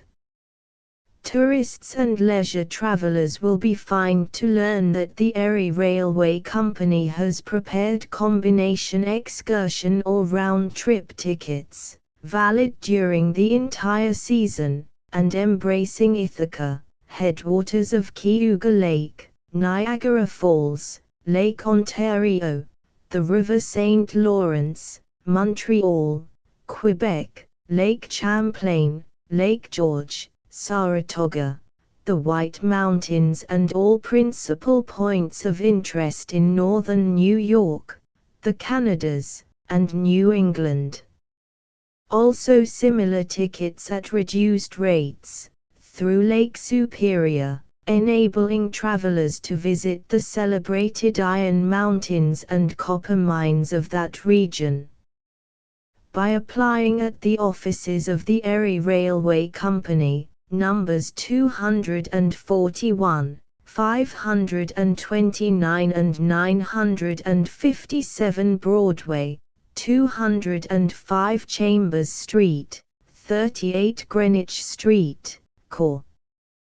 125th St. and 3rd Avenue Harlem, 338 Fulton Street Brooklyn, depots foot of Chambers Street, and foot of 23rd Street, New York, number 3 Exchange Place and Long Dock Depot, Jersey City, and the agents at the principal hotels. Travelers can obtain just the ticket they desire, as well as all the necessary information. The Printing House of the United States. Geo. F. Nesbitt & Co., General Job Printers, Blank Book Manufacturers, Stationers, Wholesale and Retail, Lithographic Engravers and Printers, Copperplate Engravers and Printers, Card Manufacturers, Envelope Manufacturers, Fine Cut and Color Printers.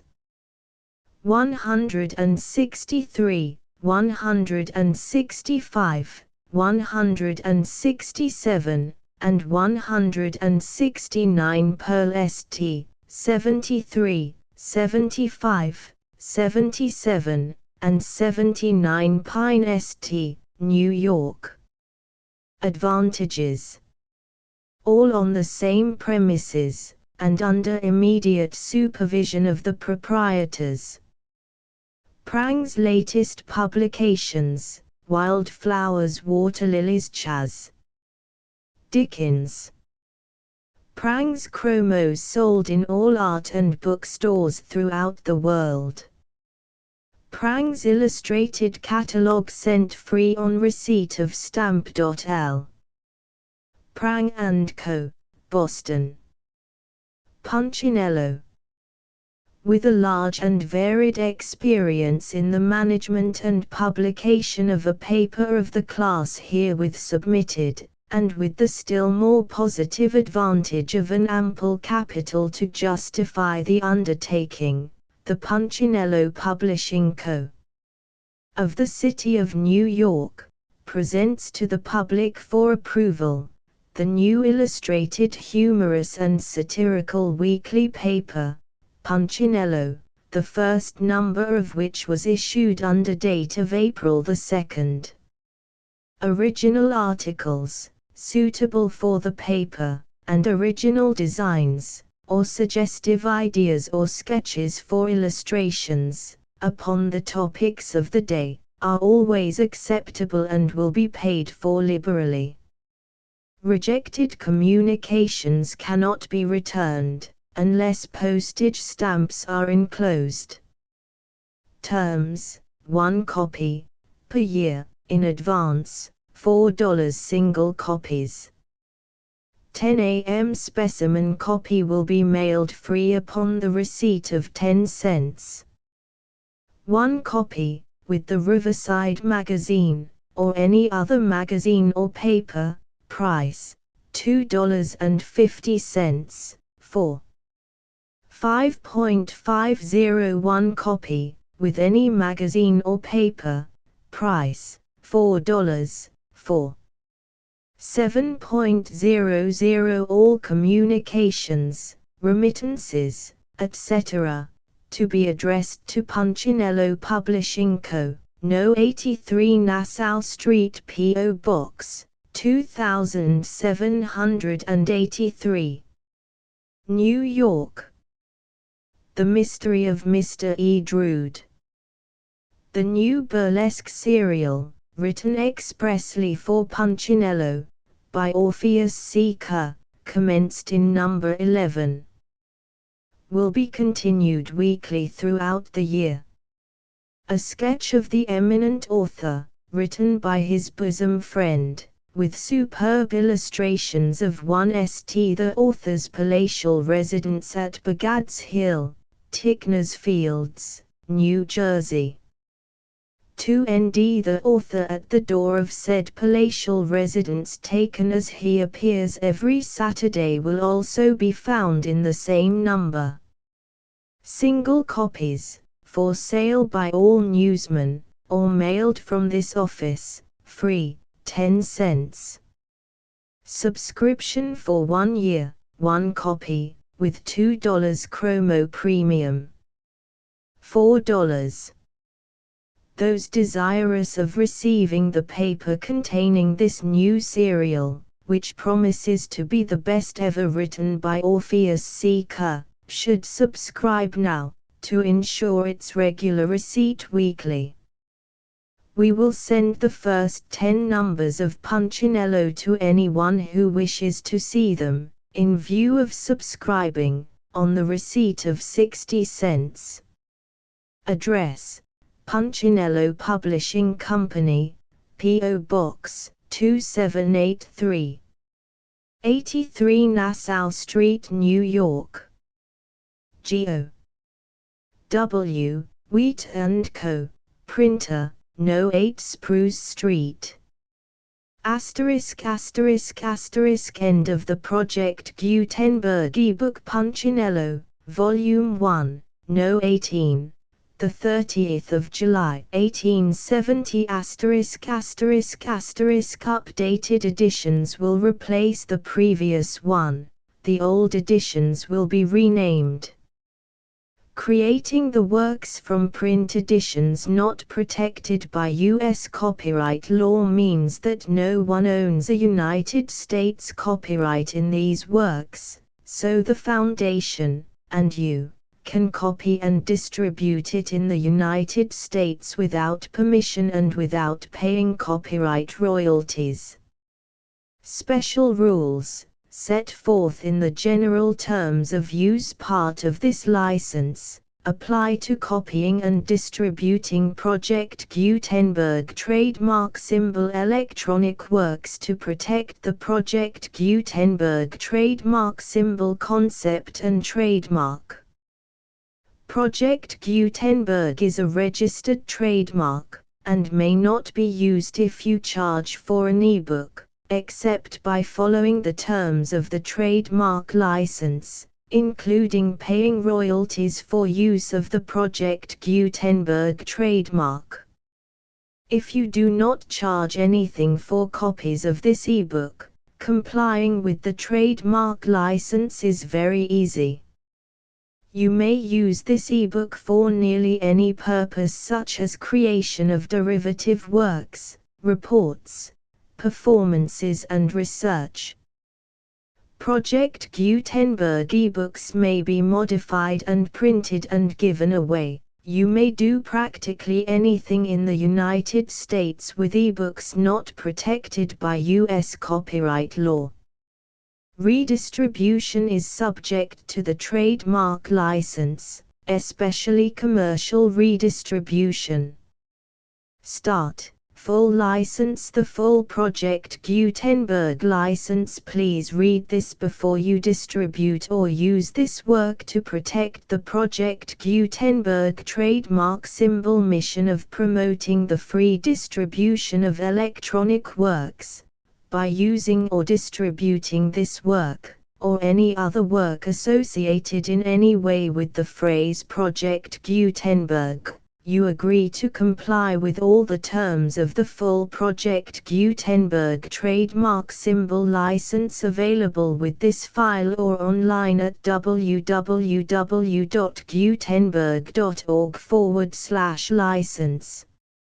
Section 1.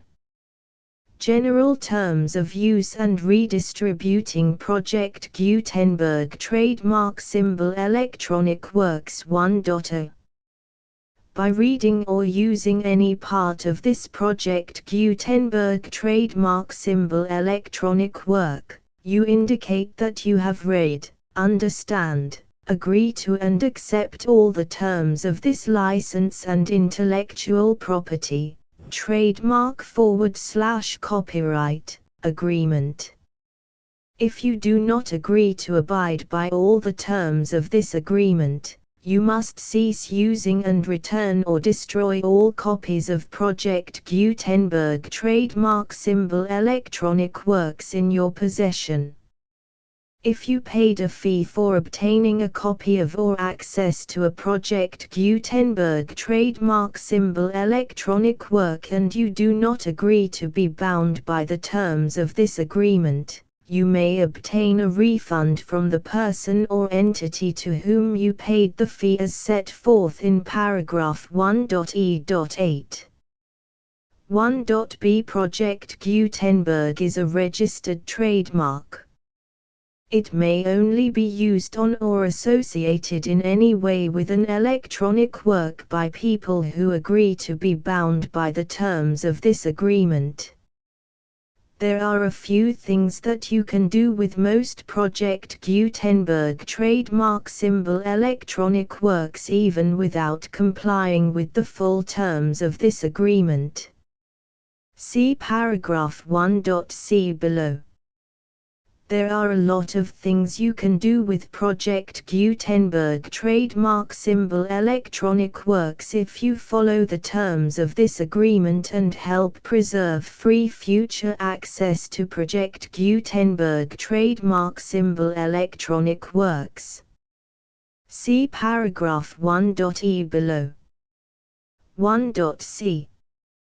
The Project Gutenberg Literary Archive Foundation, the Foundation or PGLAF, owns a compilation copyright in the collection of Project Gutenberg trademark symbol electronic works. Nearly all the individual works in the collection are in the public domain in the United States. If an individual work is unprotected by copyright law in the United States and you are located in the United States, we do not claim a right to prevent you from copying, distributing, performing, displaying or creating derivative works based on the work as long as all references to Project Gutenberg are removed. Of course, we hope that you will support the Project Gutenberg trademark symbol mission of promoting free access to electronic works by freely sharing Project Gutenberg trademark symbol works in compliance with the terms of this agreement for keeping the Project Gutenberg trademark symbol name associated with the work. You can easily comply with the terms of this agreement by keeping this work in the same format with its attached full Project Gutenberg trademark symbol license when you share it without charge with others. 1.d. The copyright laws of the place where you are located also govern what you can do with this work. Copyright laws in most countries are in a constant state of change.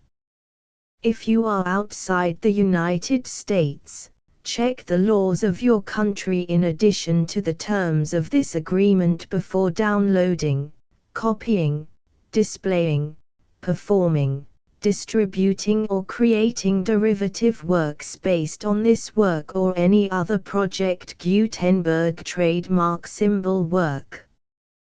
The Foundation makes no representations concerning the copyright status of any work in any country other than the United States. 1.e Unless you have removed all references to Project Gutenberg. 1.e.1. The following sentence, with active links to, or other immediate access to, the full Project Gutenberg trademark symbol license must appear prominently whenever any copy of a Project Gutenberg trademark symbol work, any work on which the phrase Project Gutenberg appears, or with which the phrase Project Gutenberg is associated, is accessed, displayed, performed, viewed, copied or distributed. This ebook is for the use of anyone anywhere in the United States and most other parts of the world at no cost and with almost no restrictions whatsoever. You may copy it, give it away or reuse it under the terms of the Project Gutenberg license included with this ebook or online at www.gutenberg.org. If you are not located in the United States, you will have to check the laws of the country where you are located before using this ebook. 1.e.2. If an individual Project Gutenberg trademark symbol electronic work is derived from texts not protected by U.S. copyright law, does not contain a notice indicating that it is posted with permission of the copyright holder, the work can be copied and distributed to anyone in the United States without paying any fees or charges. If you are redistributing or providing access to a work with the phrase Project Gutenberg associated with or appearing on the work, you must comply either with the requirements of paragraphs 1.e.1 through 1.e.7 or obtain permission for the use of the work and the Project Gutenberg trademark symbol trademark as set forth in paragraphs 1.e.8 or 1.e.9. 1.e.3.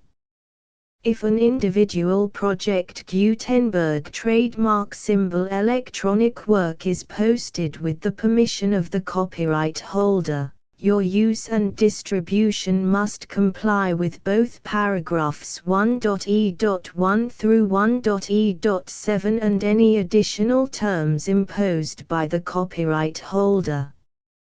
Additional terms will be linked to the Project Gutenberg trademark symbol license for all works posted with the permission of the copyright holder found at the beginning of this work.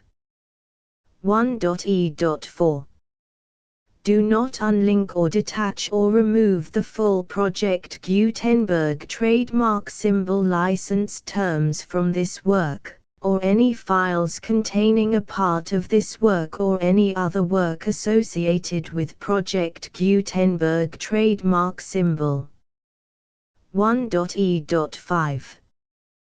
Do not copy, display, perform, distribute or redistribute this electronic work, or any part of this electronic work, without prominently displaying the sentence set forth in paragraph 1.e.1 with active links or immediate access to the full terms of the Project Gutenberg trademark symbol license. 1.e.6. You may convert to and distribute this work in any binary, compressed, marked up, non-proprietary or proprietary form, including any word processing or hypertext form. However, if you provide access to or distribute copies of a Project Gutenberg trademark symbol work in a format other than plain vanilla ASCII or other format used in the official version posted on the official Project Gutenberg trademark symbol website, www.gutenberg.org, You must, at no additional cost, fee or expense to the user, provide a copy, a means of exporting a copy, or a means of obtaining a copy upon request, of the work in its original plain vanilla ASCII or other form. Any alternate format must include the full Project Gutenberg trademark symbol license as specified in paragraph 1.e.1.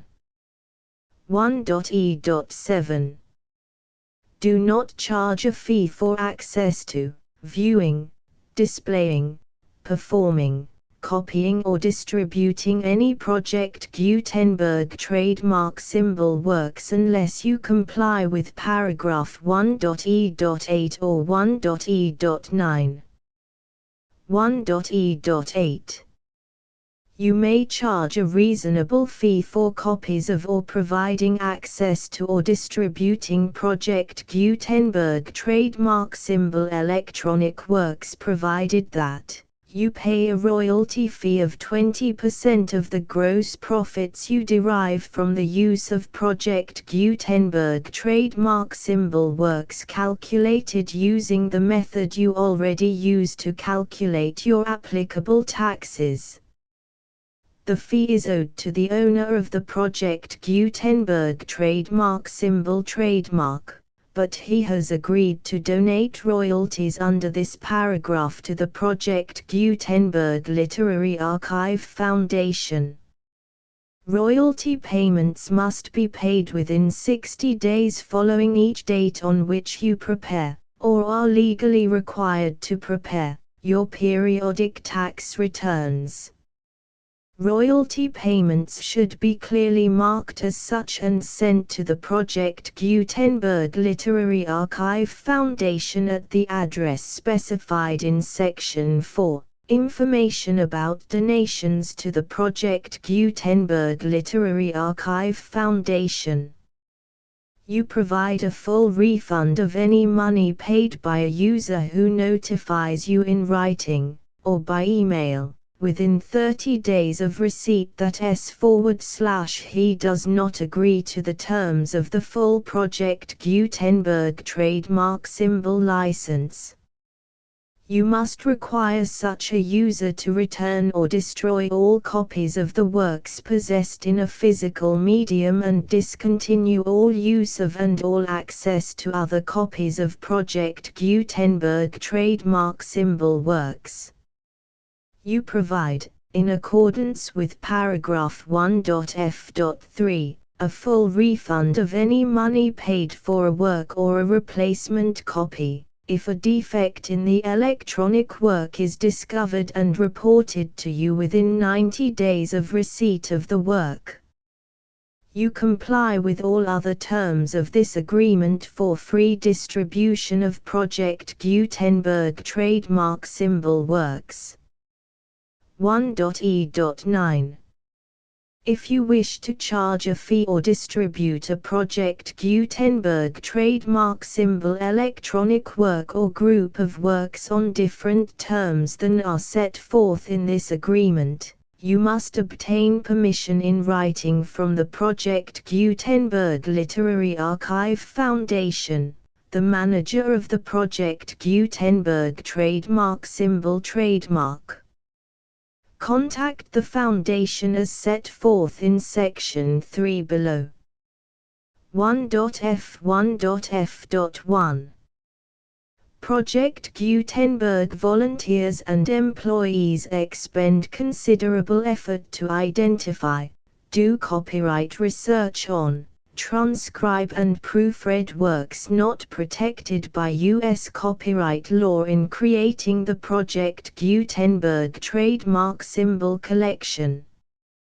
Despite these efforts, Project Gutenberg trademark symbol electronic works, and the medium on which they may be stored, may contain defects such as, but not limited to, incomplete, inaccurate or corrupt data, transcription errors, a copyright or other intellectual property infringement, a defective or damaged disk or other medium, a computer virus, or computer codes that damage or cannot be read by your equipment. 1.f.2 Limited warranty.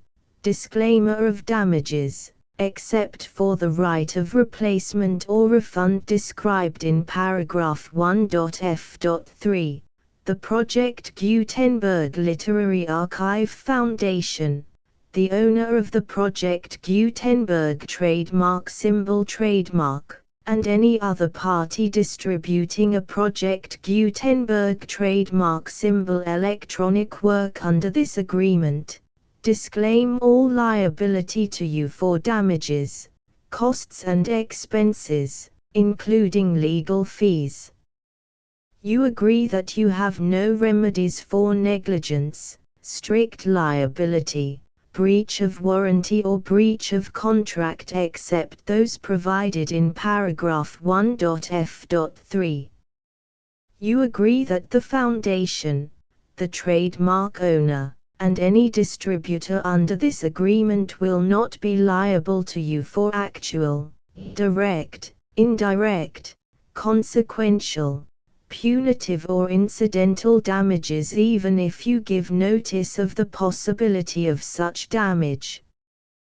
1.f.3 Limited right of replacement or refund. If you discover a defect in this electronic work within 90 days of receiving it, you can receive a refund of the money, if any, you paid for it by sending a written explanation to the person you received the work from. If you received the work on a physical medium, you must return the medium with your written explanation. The person or entity that provided you with the defective work may elect to provide a replacement copy in lieu of a refund. If you received the work electronically, the person or entity providing it to you may choose to give you a second opportunity to receive the work electronically in lieu of a refund. If the second copy is also defective, you may demand a refund in writing without further opportunities to fix the problem. 1.f.4 Except for the limited right of replacement or refund set forth in paragraph 1.f.3, this work is provided to you as is, with no other warranties of any kind, express or implied, including but not limited to warranties of merchantability or fitness for any purpose. 1.f.5 Some states do not allow disclaimers of certain implied warranties or the exclusion or limitation of certain types of damages. If any disclaimer or limitation set forth in this agreement violates the law of the state applicable to this agreement, the agreement shall be interpreted to make the maximum disclaimer or limitation permitted by the applicable state law. The invalidity or unenforceability of any provision of this agreement shall not void the remaining provisions. 1.f.6 Indemnity. You agree to indemnify and hold the Foundation, the trademark owner, any agent or employee of the Foundation, anyone providing copies of Project Gutenberg trademark symbol electronic works in accordance with this agreement, and any volunteers associated with the production, promotion and distribution of Project Gutenberg trademark symbol electronic works, harmless from all liability, costs and expenses, including legal fees, that arise directly or indirectly from any of the following which you do or cause to occur. A. Distribution of this or any Project Gutenberg trademark symbol work.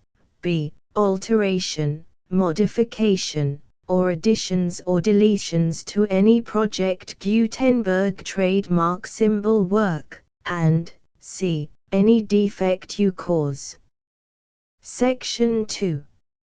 Information about the mission of Project Gutenberg trademark symbol. Project Gutenberg trademark symbol is synonymous with the free distribution of electronic works in formats readable by the widest variety of computers, including obsolete, old, middle-aged and new computers. It exists because of the efforts of hundreds of volunteers and donations from people in all walks of life. Volunteers and financial support to provide volunteers with the assistance they need are critical to reaching Project Gutenberg trademark symbol's goals and ensuring that the Project Gutenberg trademark symbol collection will remain freely available for generations to come. In 2001, the Project Gutenberg Literary Archive Foundation was created to provide a secure and permanent future for Project Gutenberg trademark symbol and future generations.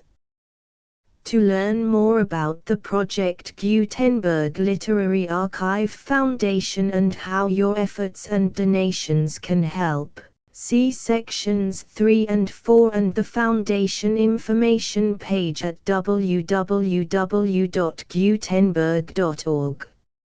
Section 3. Information about the Project Gutenberg Literary Archive Foundation. The Project Gutenberg Literary Archive Foundation is a non-profit 501(c)(3) educational corporation organized under the laws of the state of Mississippi and granted tax-exempt status by the Internal Revenue Service. The Foundation's IN or Federal Tax Identification Number is 64-6221541. Contributions to the Project Gutenberg Literary Archive Foundation are tax-deductible to the full extent permitted by U.S. federal laws and your state's laws. The Foundation's business office is located at 809 North 1500 West, Salt Lake City, UT 84116. 801-596-1887. Email contact links and up-to-date contact information can be found at the Foundation's website and official page at www.gutenberg.org/contact section 4. Information about donations to the Project Gutenberg Literary Archive Foundation. Project Gutenberg trademark symbol depends upon and cannot survive without widespread public support and donations to carry out its mission of increasing the number of public domain and licensed works that can be freely distributed in machine-readable form accessible by the widest array of equipment including outdated equipment. Many small donations, $1 to $5,000, are particularly important to maintaining tax-exempt status with the IRS. The Foundation is committed to complying with the laws regulating charities and charitable donations in all 50 states of the United States. Compliance requirements are not uniform and it takes a considerable effort, much paperwork and many fees to meet and keep up with these requirements. We do not solicit donations in locations where we have not received written confirmation of compliance. To send donations or determine the status of compliance for any particular state, visit www.gutenberg.org/donate. While we cannot and do not solicit contributions from states where we have not met the solicitation requirements, we know of no prohibition against accepting unsolicited donations from donors in such states who approach us with offers to donate. International donations are gratefully accepted, but we cannot make any statements concerning tax treatment of donations received from outside the United States. U.S. laws alone swamp our small staff. Please check the Project Gutenberg web pages for current donation methods and addresses. Donations are accepted in a number of other ways, including checks, online payments and credit card donations. To donate, please visit www.gutenberg.org/donate. Section 5. General information about Project Gutenberg trademark symbol Electronic Works. Professor Michael S. Hart was the originator of the Project Gutenberg trademark symbol concept of a library of electronic works that could be freely shared with anyone. For 40 years, he produced and distributed Project Gutenberg trademark symbol ebooks with only a loose network of volunteer support. Project Gutenberg trademark symbol ebooks are often created from several printed editions, all of which are confirmed as not protected by copyright in the US unless a copyright notice is included. Thus, we do not necessarily keep ebooks in compliance with any particular paper edition. Most people start at our website, which has the main PG search facility, www.gutenberg.org. This website includes information about Project Gutenberg trademark symbol, including how to make donations to the Project Gutenberg Literary Archive Foundation, how to help produce our new ebooks, and how to subscribe to our email newsletter to hear about new ebooks. Punchinello Volume I Number 18. Published by the Punchinello Publishing Company, 83 Nassau Street, New York. The full Project Gutenberg license,